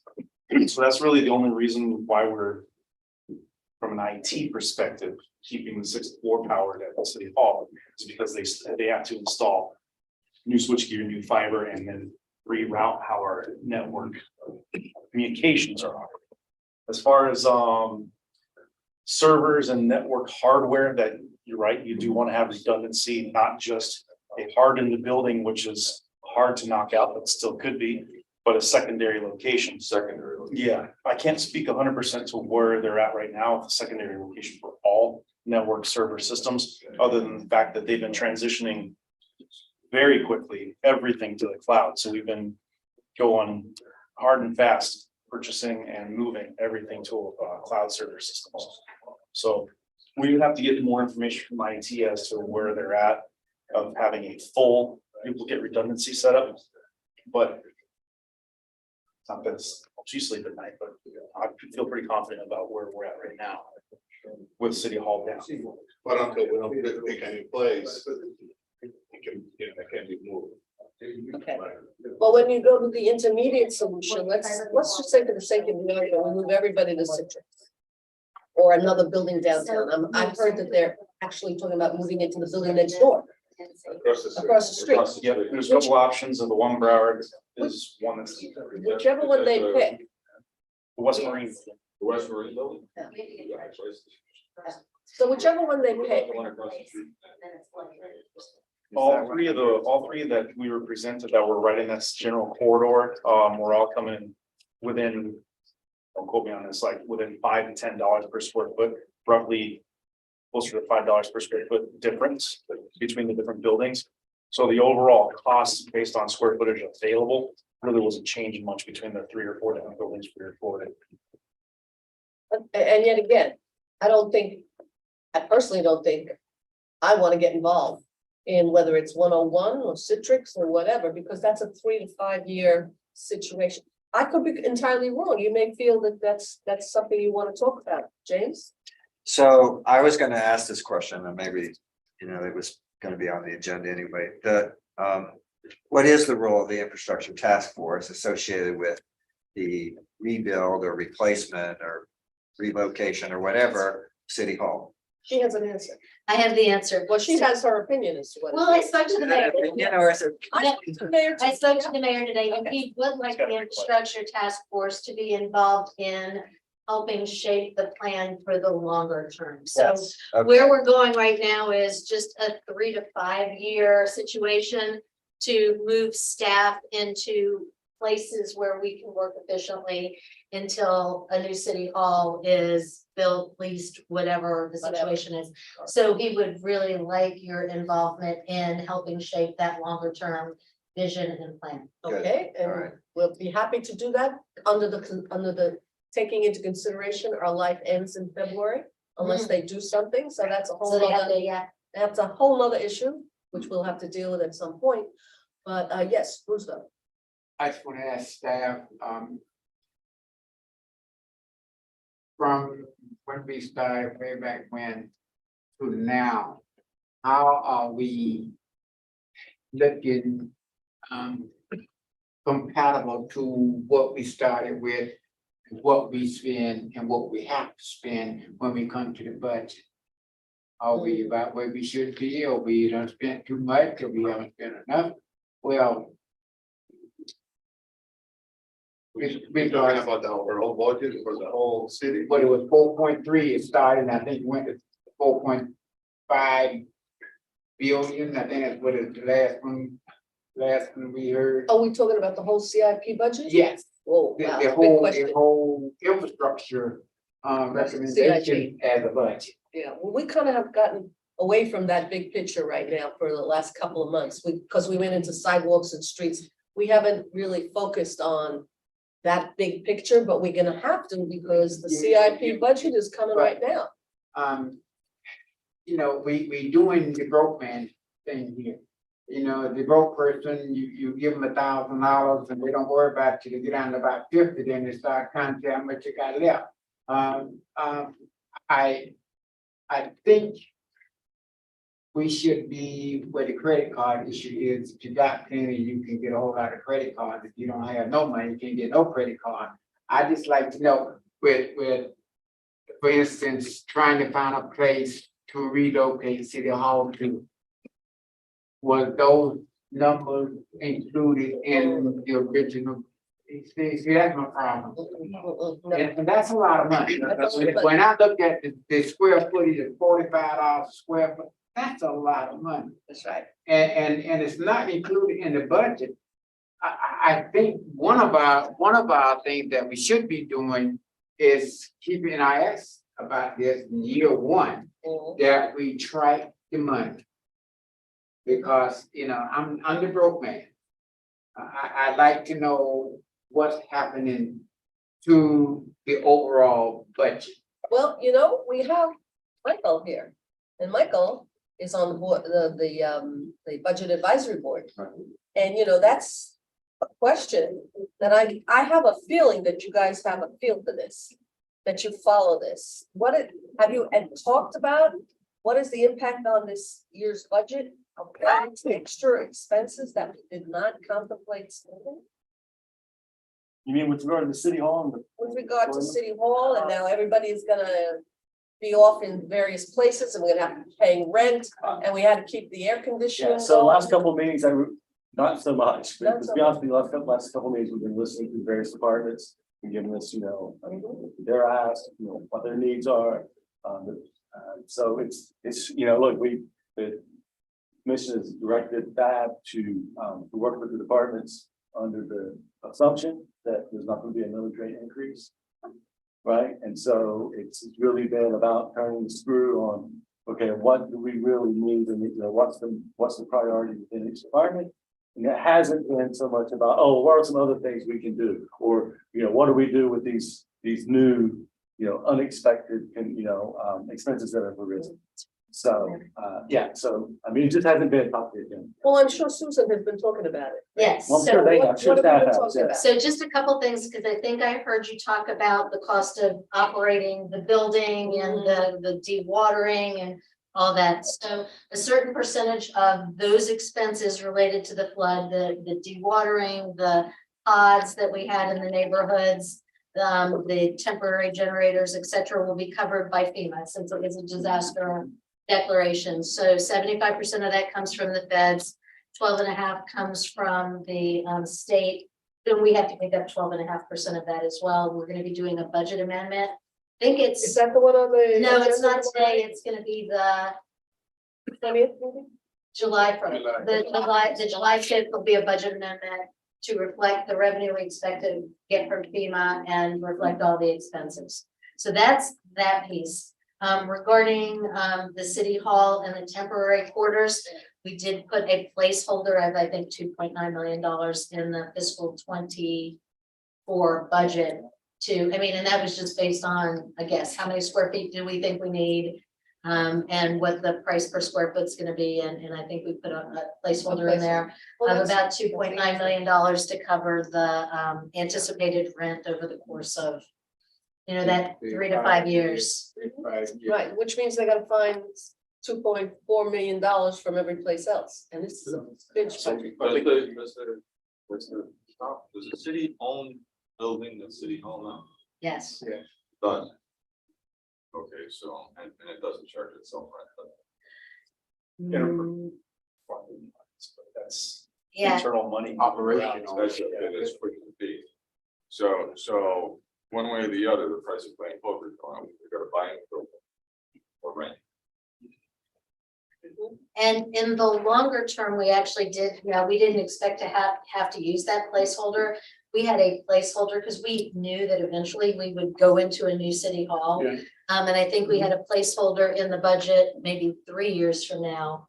We just moved a little, so that would cover either debt service or rent, but, so we have a placeholder in there. So they have a feel for what's been the increase in revenue just because Fort Lauderdale and all of Florida has been a receiver state. More people at night. So, I mean, you saw the assessed, did we talk about the assessed value? Because, you know, we were projecting a 7%, I think we got 11 and change. This This, this Yeah. budget that's coming up, we had 11 and 11.5, 11.3, but over 11 was the increase. That would be a second year of over 11? Yeah, Wow. the interesting thing is, because there's one, how much existing properties have gone up. The second is what they call net new, right? New, and that was almost $1 billion, 950 million. Of that was as a result of net new development. So that That helped. helps. I mean, right now we are looking balanced without adding any ads. Right. So looking good? I mean, is it looking good? Yeah, no, is it looking like we're gonna be able to pay the police Yeah, and the no, I fire think we get there. insurance? Yeah. Okay. I think I hope that goes some way to answering your question. Yes, yeah. I'm just with you. Yeah, so we're all I'm concerned. not fighting any of the Okay, projects. good.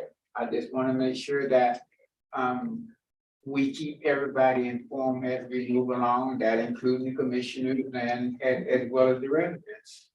And if we do that, we can make this easier, we can make this very good. Okay. All right. Okay, so you want me to go through the presentation of the current status? You know, I don't Because know this about was that. this was presented by Alan in 2016. He's just talking And about. there's an update for tomorrow, right?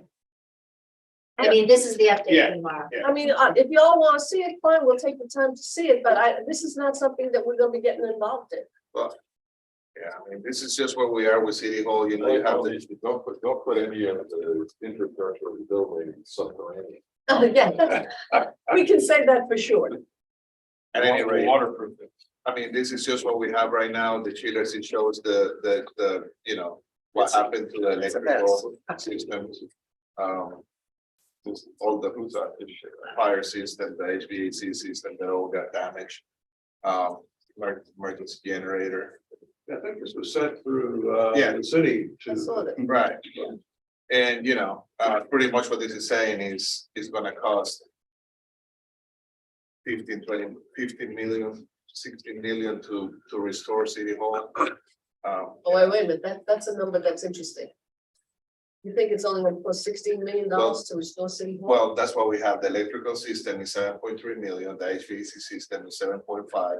There is a fire system, elevator, and, you know, I'm just looking at the numbers. And it could take 2 years to do that. Yeah. So you keep having that $40,000 a day carrying cost. So Right. that's not included in there either. Susan, have we heard from the insurance company? They've been, the insurance company has been out many times. It will wind up in a negotiation with them. As far as what the number is gonna be that they send to us. Does it matter to the insurance company whether we rehabilitate or whether we tear it down and build new? No. And is it a full replacement coverage or is it a negotiated replacement coverage? Current, it's a current value? So it's like the depreciated. 50-year-old building with 50-year-old equipment. 1966. That was a big discussion at one of the commissioners meetings very recently. What does the insurance say? Is it a full replacement or is it a That's not great. depreciated value? Oh, we're not gonna get. Because I know that the city manager indicated to me that they had someone looking at City Hall, determined if the flooding created any more structural compromise. of the concrete. Yeah. It's- The value of the land's Explain probably, this. Maryland, the value of the land's probably worth more than the building itself. And that's not insured, I mean, it's just the building. We just, So that means we're gonna need, well, FEMA's gonna give us a little bit of money. FEMA will cover some of it, so, and they assume that if it is demolished, they cover the demolition. That's not nothing. So, but again, it's all kind of subject to negotiation. Okay, but we're certainly not gonna get enough money to build a new city hall. Absolutely. No. So Okay, at some all point, we're gonna be looking at another bond or we're raising somewhere money for new buildings, which is. Renovate Southside School. No. so Marilyn, that's why I Yes, think sir. it's important that we have those discussions about centralized or dissociated organizational structures. Yeah, I agree, and that's the discussion about what are we gonna do in the long term. Yeah, exactly. Whether they centralize or decentralize in the medium term is whatever the Yeah, best deal who they cares, get, yeah. you know, that's okay. But as the mayor has said, you know, some people have very strong feelings that everything should be in one place, and some people have said, okay, well, let's do just some, the ceremonial functions in one place, and then we'll have the back office function. That's a very legitimate Very question, important. and it goes to the discussion of what we're gonna do in the long term. But, you know, when do we need to start those discussions? I don't know. Probably the latter part of this year. You know, first we have to figure out where we're going on a medium term. Yeah, let's get that out of the way. Yeah. All right. Just don't make any decisions on the long term. No, Don't, no. don't accept any unsolicited proposals No on a long-term solution. P3s, please. Please. Well, there is one that's been proffered. Well, why don't we just send them back their $25,000 and tell them we're not ready yet? Okay? That would be my recommendation to the mayor. Actually, was my recommendation. Oh Okay, my God. So that's City Hall. Lessons from the flood. This is very important. We've got, So In we the went back? through it last time, but we Yeah. put the two slides here thank you. that are the main. So it's a different one. It's a different one. Yeah. Okay.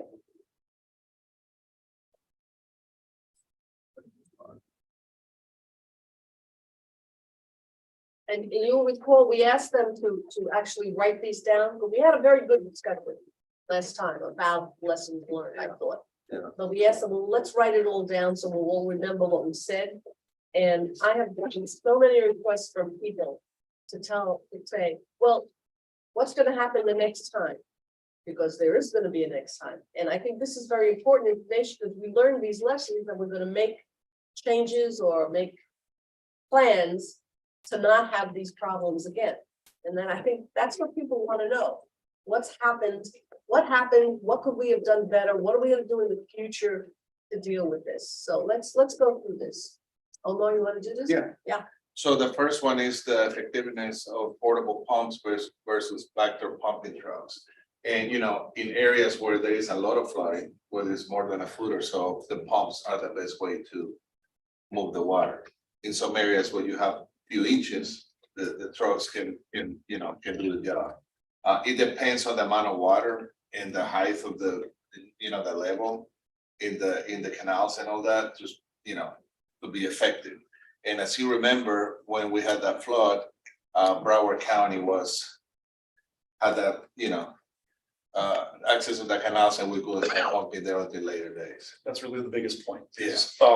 Pumps are always going to be your most effective to move large volumes of water quickly, right? But the problem is you have to have a sump to suck it out of, which is a low point with, the ability to suck more than just one block of water. But then you also have to place to put it. And if that location to put it is more than, say, 500 plus feet away, you have to have multiple pumps back to back to back, and the right to actually pump your water to that receiving location. Okay, well, I think that could be described a little more fully rather than that bullet. So, if you're gonna get, if we're, and I'm thinking this way, if I'm gonna go and tell people or give this to people and say, here's the lessons learned and here's what we're gonna do, I would like that to be a little more elaborate. Flesh it in out a terms little of- bit.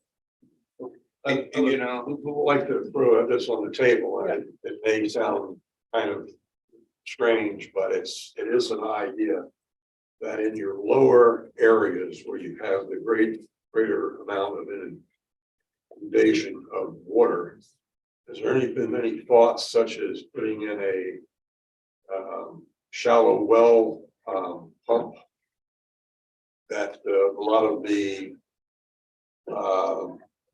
developers use only in a larger capacity to help take down that large amount of water inundation? Like actually a well That injects it down. I mean, you can inject it into the areas where there's saltwater intrusion, which basically goes up to 95, more or less.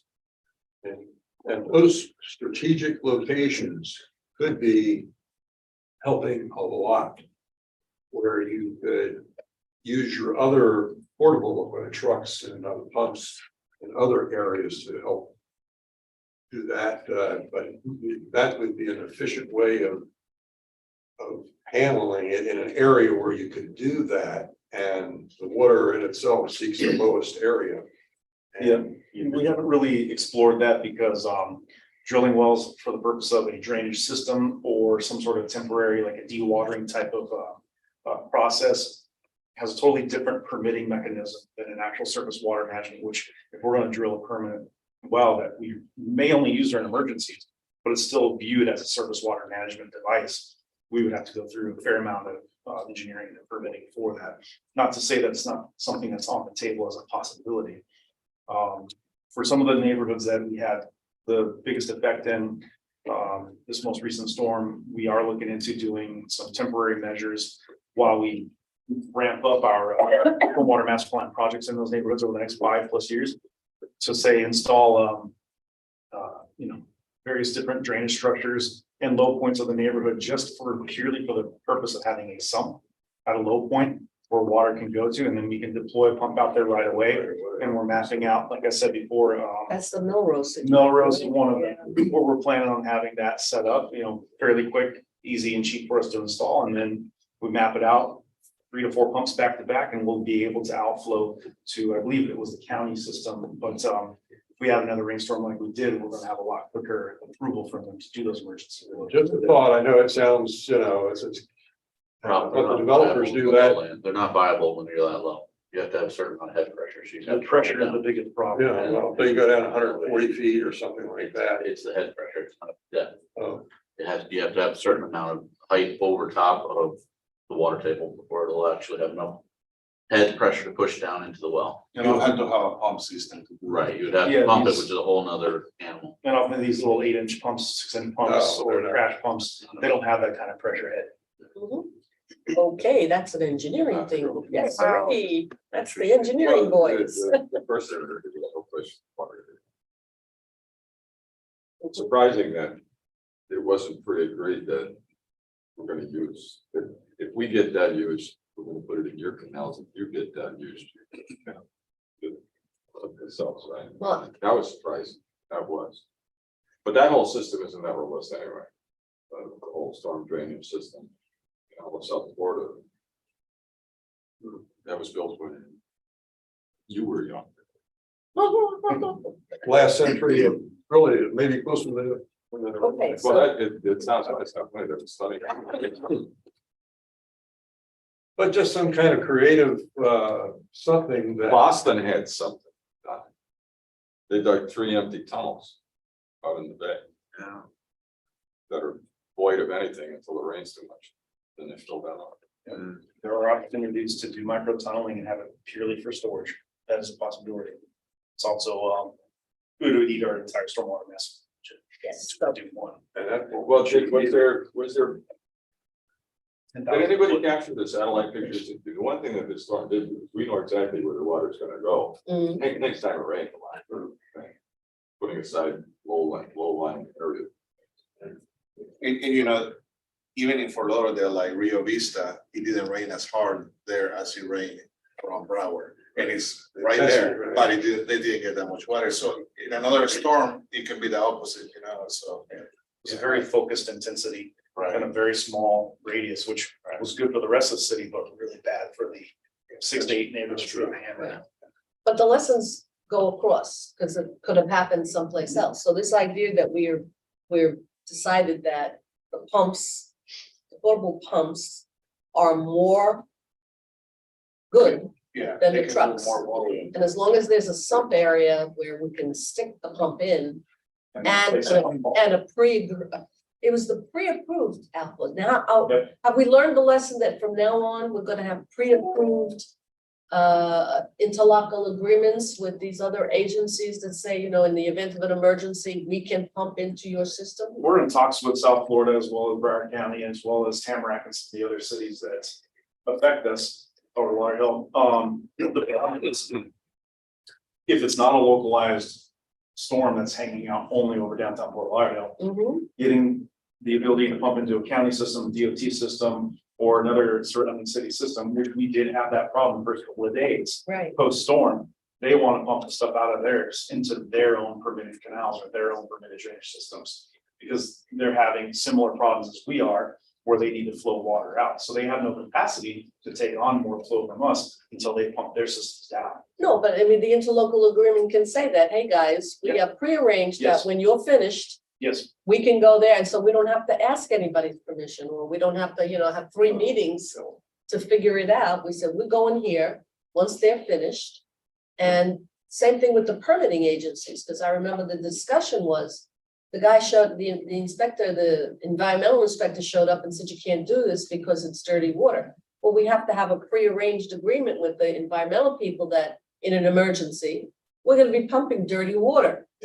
those are hard to get again, because an emergency for us may not be declared emergency either by the county or by the state, which again was part of the problem. Until the state declared or approved the local emergency to be approved by the state, DOT wasn't willing to let us pump into their systems at that time. The county was a little bit more flexible once they got their levels down in their drainage system to let us in to their pipes. But the state was waiting for the actual declared emergency to be approved by FEMA. Mhm. So we are talking about, and we will be working through these opportunities for ILA with all the 3 major entities that we have to.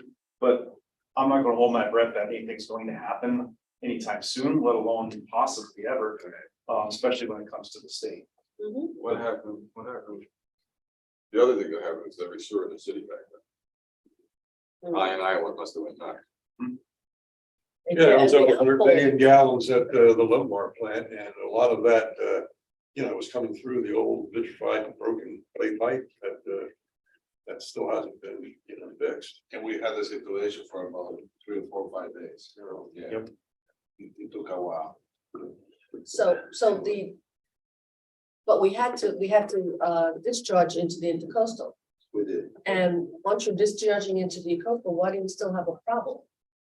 because you're not supposed to charge. Well, I know you're not supposed to do that, but while we were doing that, why was the sewage system backing up? Why were the sewers backing up if we were getting it all the way through? Well, even with the emergency outfall and us pumping 80+ million gallons down the wells, Right, there's still not enough That's capacity. still not. it was beyond that, even Yeah, wow, And, that's, and the pumps, the pumps were, we call it, they were, The outfalls. no, the pumps. the pump stations were, A lot of things. surcharge. Yeah. What does that mean? So As basically, engineers, what does that mean? it all has to do with what's the capacity downstream. If you're pumping downhill and you don't have enough capacity for what you're pumping out, then your system's gonna back up. That's gonna back up. Kind of goes back to Shane's point about the ability to pump something based on the pressure that's produced by the pump. You have to be able to push harder than what's in front of you.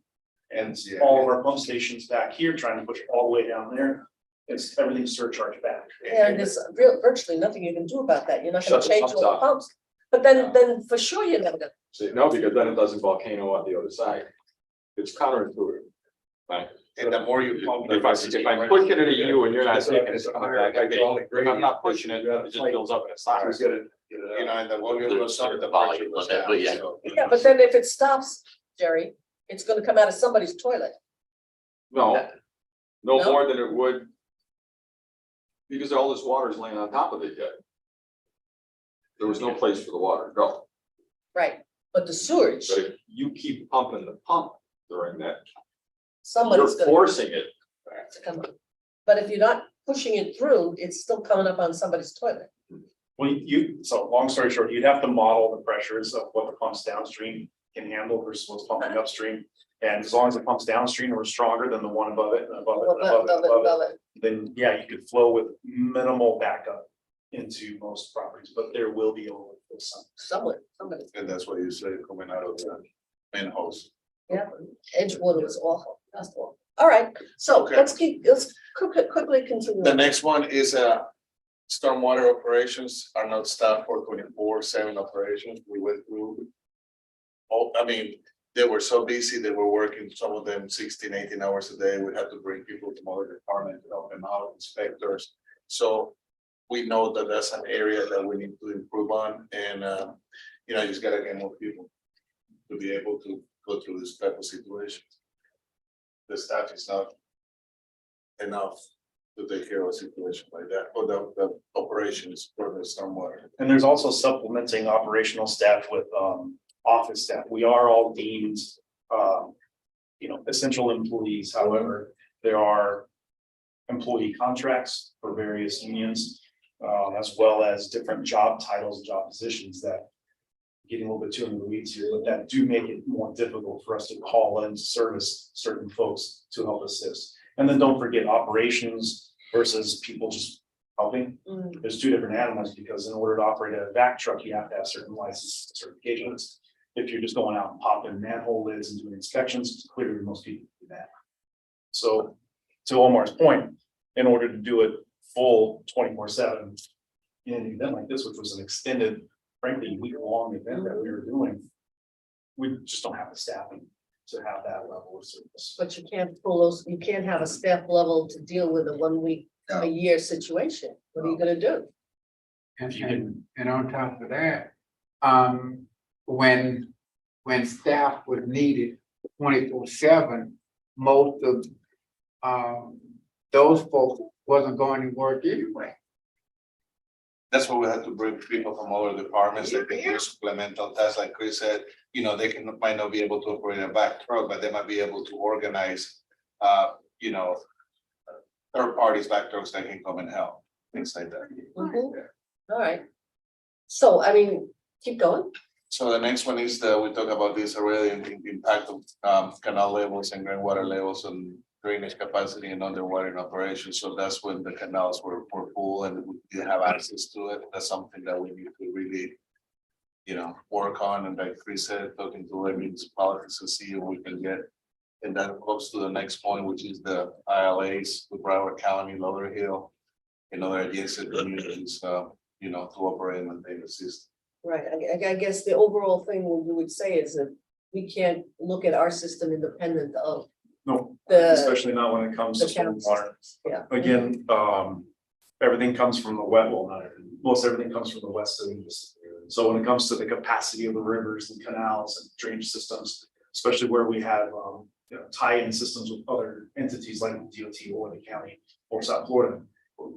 Again, we were lucky in the sense that we were having a rainstorm focus in one area, because if it would have been a county-wide rainstorm, just imagine what would have been coming from as far west as say Weston or Sunrise, the canal levels would have been higher. The never drain. Yeah, We would never so drain.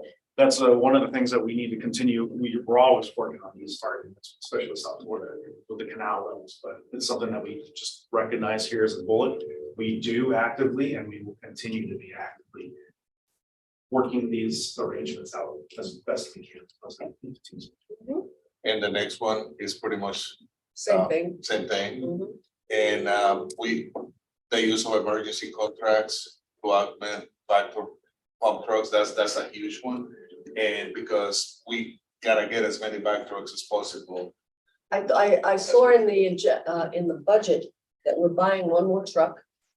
We're Yeah. buying one more truck. We needed one more truck anyways, and especially since one of the trucks we currently have is sold, it's at the end of its life, so it's really more of A a replace. replacement of something that needs to be replaced. How many trucks do we have with this new one? Okay, that's four. I believe it's Yeah, it's four. four. I'd have to get you that number. Okay, but Yeah. we have a very small number. For some reason I want to say seven, but that might be No, no. a previous life. Yeah, it is. But we were running like at a point like there was some back trucks. Right. So, you know, if Four you have versus four, it's 30. not, yeah. Well, and one point there, again, I keep harping on this dead horse, and that is. We had the luxury of having other cities provide us with help. Other contracts that piggybacked off of other cities, annual contracts or emergency contracts where trucks were available. Mm. But had this been a larger event throughout the county, nobody would have had those extra resources. So whether we have more emergency contracts than we have, which we have some, or not, those resources may or may not be there depending on the situation. So they're not exclusive to us. That's something that we would like to work out in new contracts. In the future is try to have some sort of exclusivity clauses for those. Right, well, you had this problem, I think we had the same problem with one of the last hurricanes with the debris removal. Everybody was hustling for the debris removal trucks and, oh, well, we have a contract, yeah, but this guy just offered me more money, I'm going there. So maybe it's a little more pinpoint focus on sort of, exclusive. Yep. Yeah, so this is something that procurement has to work on in order for us to get these guys to come out of, days notice, so. Okay. Yeah.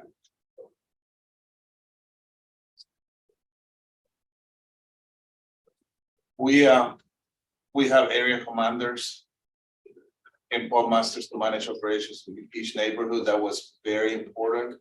And we learned a lot from that. Jerry, you brought this up the other day when we were having a conversation. The fact that when there are enough engineers to be, assigned to sort of like manage the operations.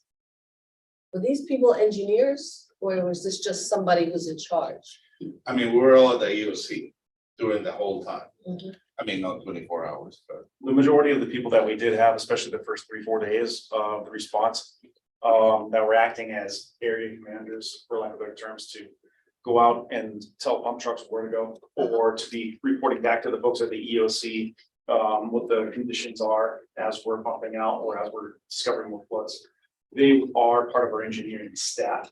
Oh, Some of them are okay. engineers, some of them are construction managers, but they all work in our project and program management teams. I don't, when we were having the discussion, Mhm. I know how to do this for a company. 250 employees, couple of buildings. One of the things that we did, and it was primarily for either a hurricane or fire, to make sure the business kept running.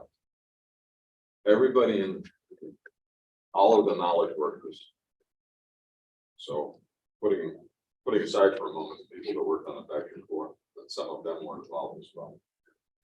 When there was, let's say, a hurricane storm, on a warning, certain things happen.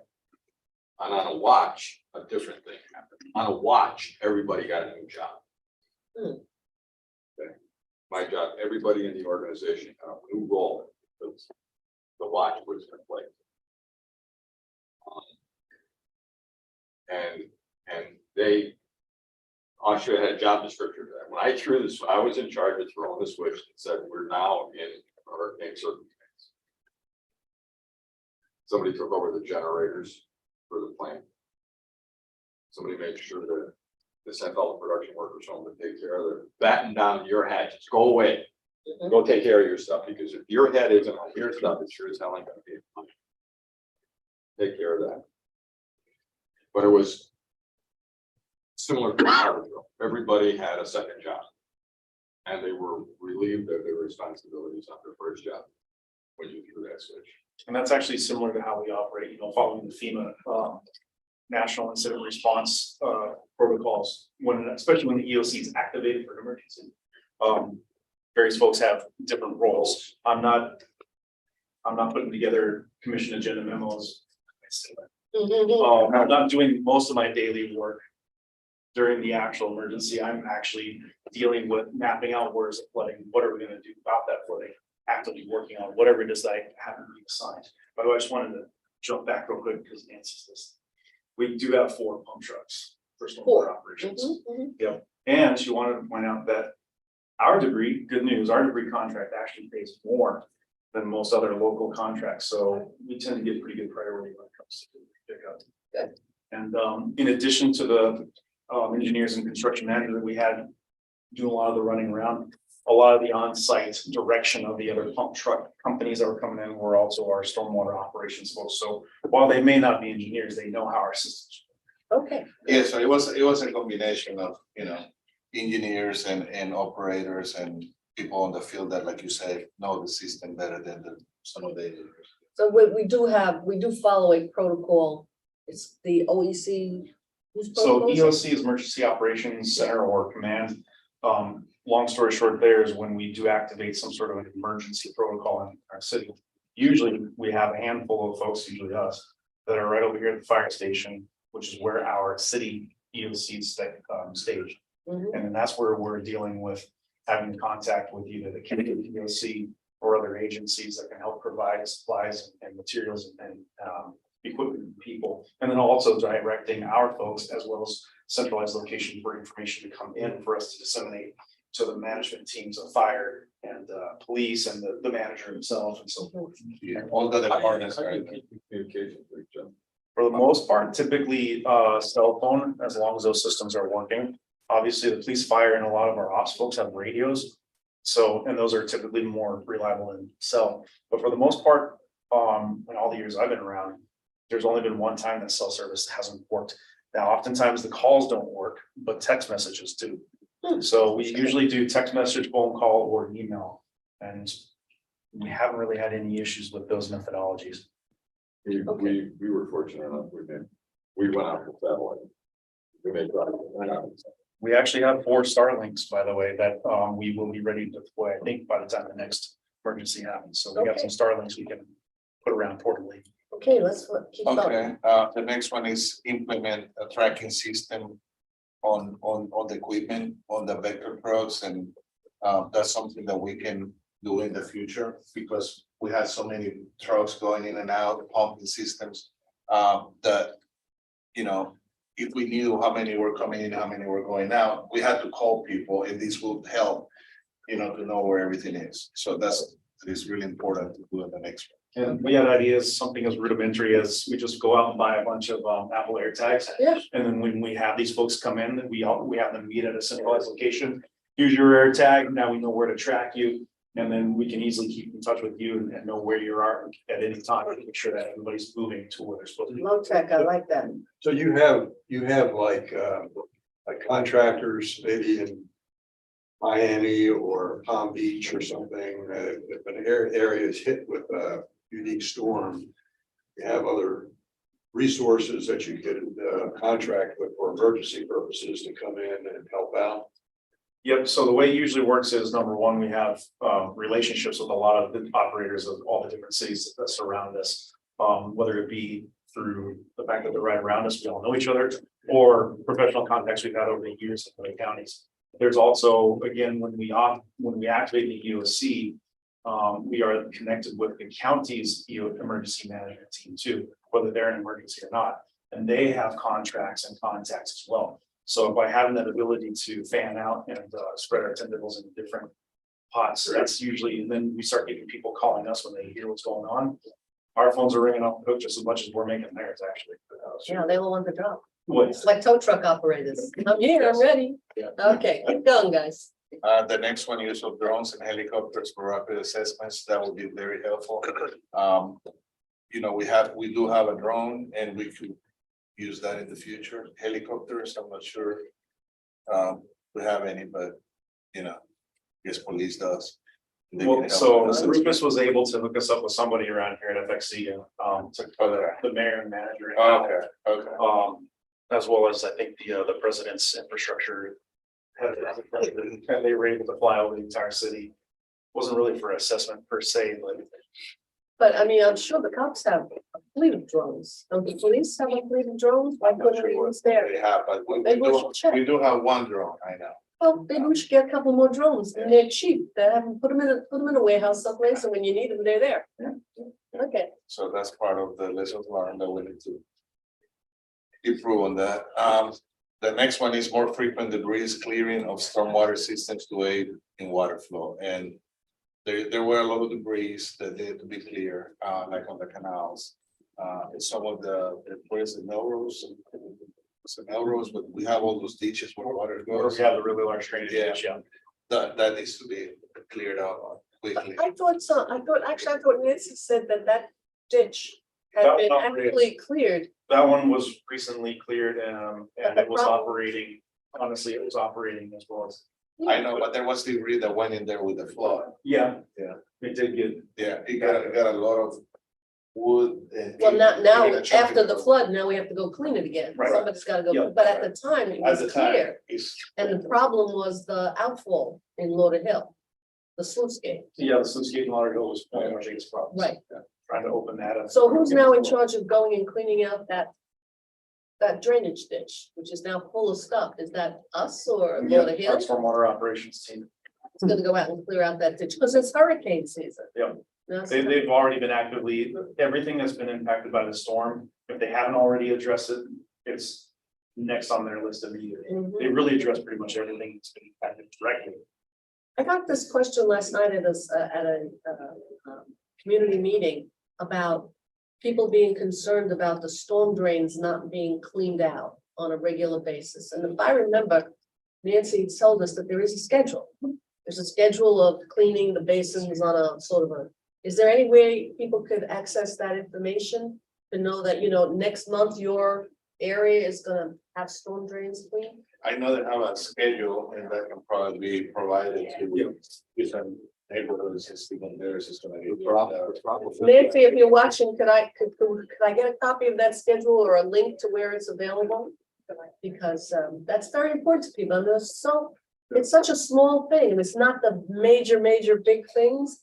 But if they saw somebody down there sucking out the debris and they feel like, we're on top of it. Yeah, That's the purpose of the storm hit. I mean, I would like to, pretty soon after the trees. it was a horrible set of circumstances, it really was. Okay, Do you know, it's probably hard to hear me say this, but it's still relevant.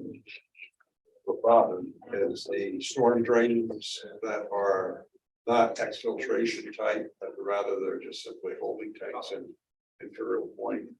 I haven't gone out to other parts of the city. You look at them and check it out, see if there's any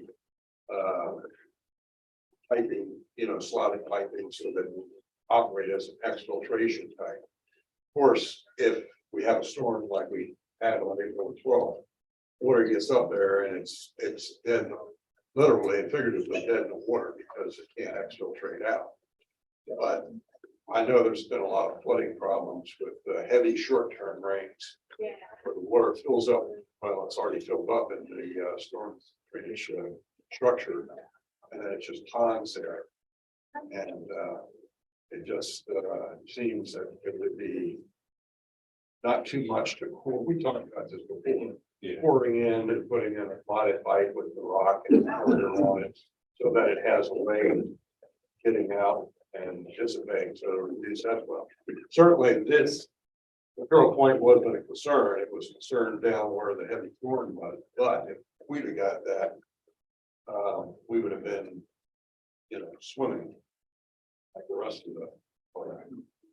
Just a thought, I don't know how much it is, if you know, but it would be good to find out where those areas are, and you got your points like that. But there's other communities around that have that, they're gonna be subjected to the same inundation problem without an improved, storm drain system. Okay, let's finish this up because we have got other thing on the agenda. We have to make a meeting. One Yes. point about that cleaning program, my understanding was like inspection twice a year, cleaning minimum once a year, and then there's also hotspot cleanings based on requests or flooding issues.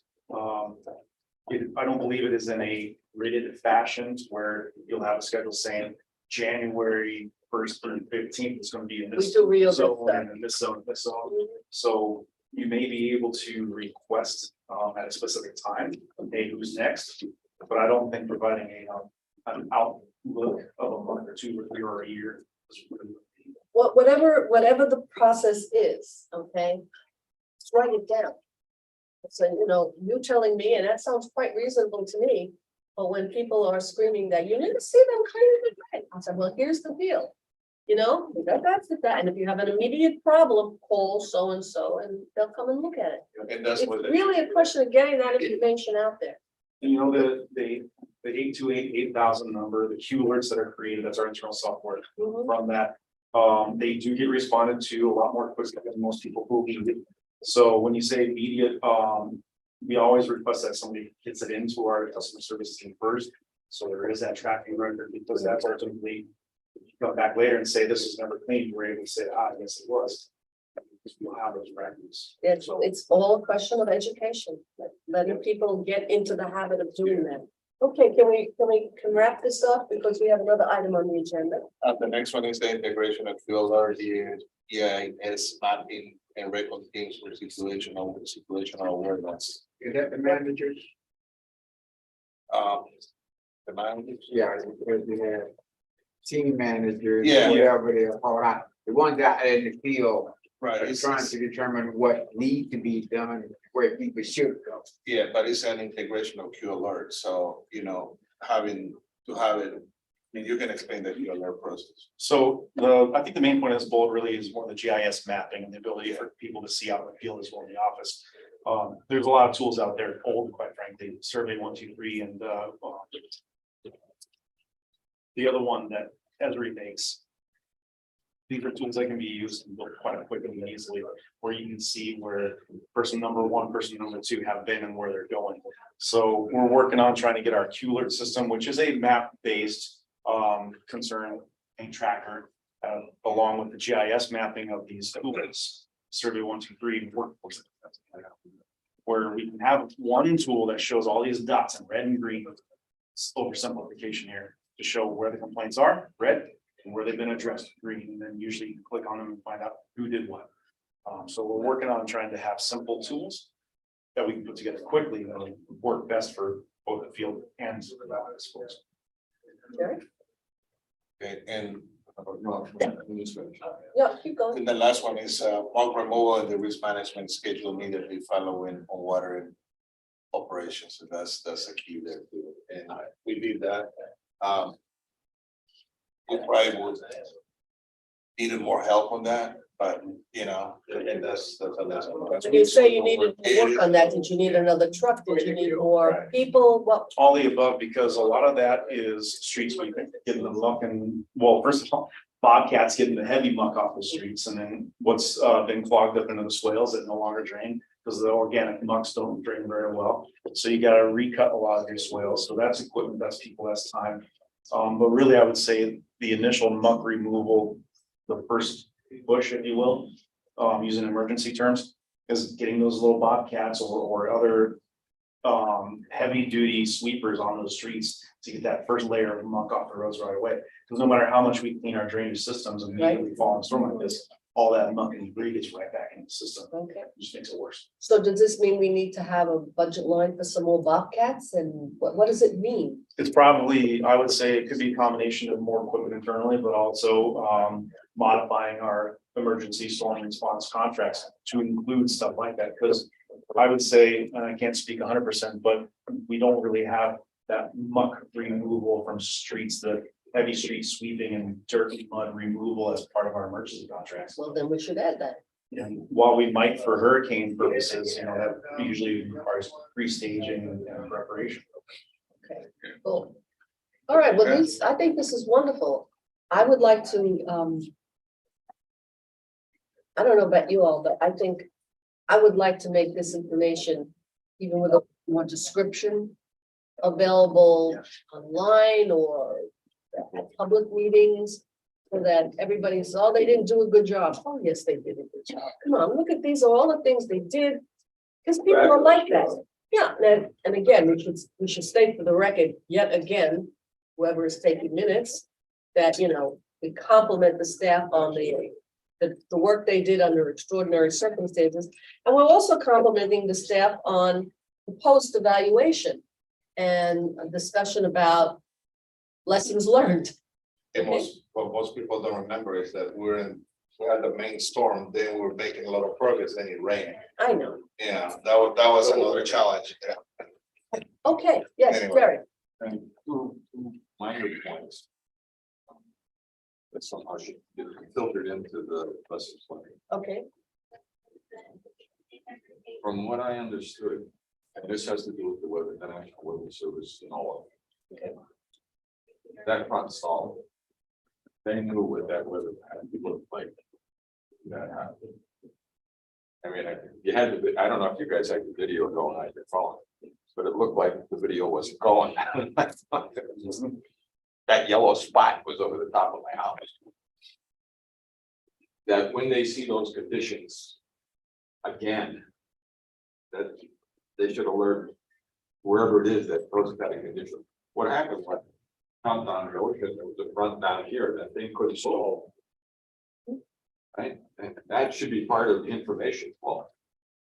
During, not Having after. having that jet stream information obviously would be beneficial for us, but that has to come from NOAA. Right, So gotta get in with the boys and girls to know. mhm, Because if that storm had happened, if that front had been 10 miles inland, the drainage system of South Florida would have been over the top. The other one was, I was shocked at what happened at the airport.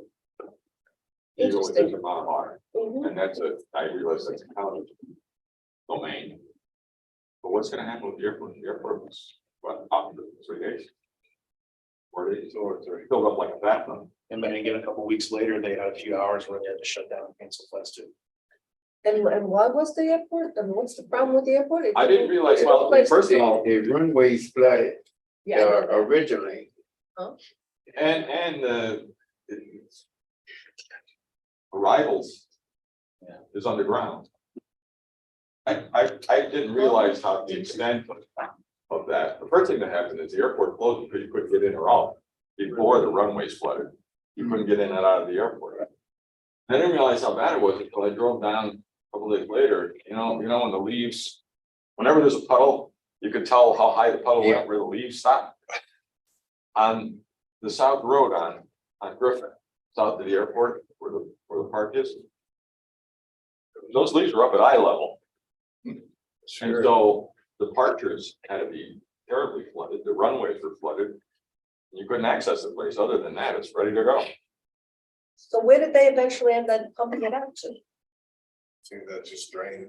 Well, a lot of their drainage systems, I would say the majority actually flow northward towards the 595, I-95 drainage systems. But then a lot of the water actually ends up outfalling into North of the airport. north of the airport. I always give you Edgewood. Thank you. Oh, Edgewood, and then again, ultimately makes its way up through, maybe not exactly through our stormwater reserve, but it takes up all that flow capacity that we would have in our drainage systems to get to the South Fork and North Fork. we drained the airport through Edgewood And River Road? Not directly through us, but they outfall into areas that impact our ability to drain our systems. So all those conspiracy theories I heard about is we flooded because of the airport were true? To some degree, they made it so we weren't able to reduce our flood levels as quickly as we should have. Okay, The businesses along that north end. so this is truly, if not a regional system, certainly a countywide system that we have to deal with. All right, good. Thank you very much for that. Omar. Appreciate it. Last item on our agenda is an alternate date for the September meeting. We did pick a date, and I believe that we have been informed that the room is available. So does anybody remember what rooms are? Meetings are. Oh, why don't you tell us about the September date, the alternate September date? Okay, so you have an available date of September 11th. Yeah. From 2 to 4:30 p.m. Yeah, but the room is available, so we should pick. So do we need to make a resolution to reschedule our meeting to September 11th? So, Why don't we do that just to be safe? right, Why do we have to move our, not Labor Day? Yeah, Labor Day. So can I get a motion to move the September meeting to September 11th? I move. Second. Second, all in favor? Aye. Good? All right. All right, the rest of it is updates and I don't think that there's anything else that we need to move on the agenda unless we have comments. We have a moment here where if any of the members want to bring up issues, I have one thing. yes. please. This is for Chris and Omar. So a couple weeks after the floods, I had Public Works on my street and they were doing soil testing to see if the sewer line was leaking. Did you guys get reports of those things across the city? That would be utilities, it wouldn't be engineering. So I can find out, but I don't know exactly what they were doing. I'm not aware of that one. I'm not aware of that one, but it's. 20th Street, Winslow Heights. They were doing. Yeah, they were doing soil testing. The sewer line runs down the street. There's a manhole at the bottom, which is the lowest level. And there was stuff coming out during the flood. And then they drilled on the side on one of my neighbor's property to see if, what they said was to see if there were cracks in the sewer line. I'm not aware, but I'll find out. Okay, I'm just curious. Yeah. Right. And Shay, before we go, you had asked, I remember in the minutes that you had asked for some specific information to be included in this next agenda, which we obviously didn't get to. Was something about the If there was any update on cost sharing, for requirements for capital, wastewater, capacity letters. He said it was going to the legal at some point. Trying to remember the cost sharing part is where you threw me up. If multiple developments in the same basin are required to do the same upgrade. Right. No, nothing has moved forward on that, as far as whether or not we're going to be working on code language and anything like that specific outside of what we talked about last time, which is we will reach out to the known developers that are actively going into an area and try to facilitate some sort of conversation, but not actually get in the middle of it. Right. Yeah, so nothing's moved forward as far as that part goes. somebody has to do it. Yeah, well, so right now, as we talked last time, was right now as it stands, if we know a certain level of developments coming in, we can only require, you know, what your impact to the system is going to be. And then from there, within reason, of course, let's say you're going to require an 8-inch pipe upsize, but this other developer is going to cost us 10. We have been implementing because the cost per foot is so minimal between those two different sizes. Again, within reason, we're saying first come, first serve, whoever comes, we want you to upsize to the extent possible, a little bit more than we would have normally, if we would have put our blinders on and all, at just one development at a time. So like I said before, we're trying to be more aggressive in what we're requesting from developments, knowing that other things coming online are going to cause future upsize needs, but we have to do it within reason, recognizing that we can't just request a pump station because you're one 10 townhome developments is coming next to 1,000 unit development first. So we're trying to work it out internally, what we request. Have you gone back to any recipients of letters that were requested to upgrade to a 10-inch?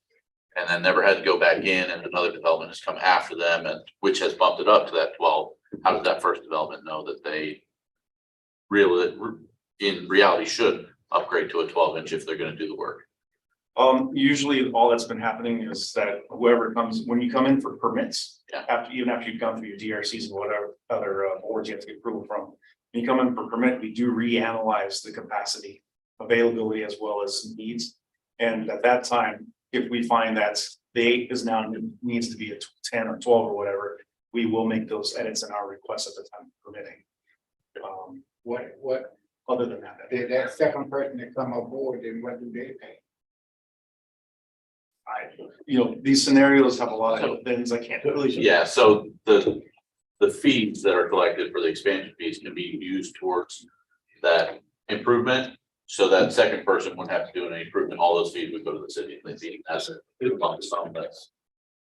number projects. Is this predicated on the fact that you have one developer come in and say, and they required to get a 12-inch pipes, then you get another one in there, and they say, well, at 12, if we'd have made that 24-inch, we'd be able to put 4 properties on there rather than having. Yeah, the idea is, we know that there's gonna be 5 developments in one particular basin. Can we take this conversation private? I am adjourning the meeting because people want to leave. Oh. Okay, so you guys continue. Roosevelt is, He's antsy, he wants out. Something I said, had enough. I didn't get back to young lady. keep talking.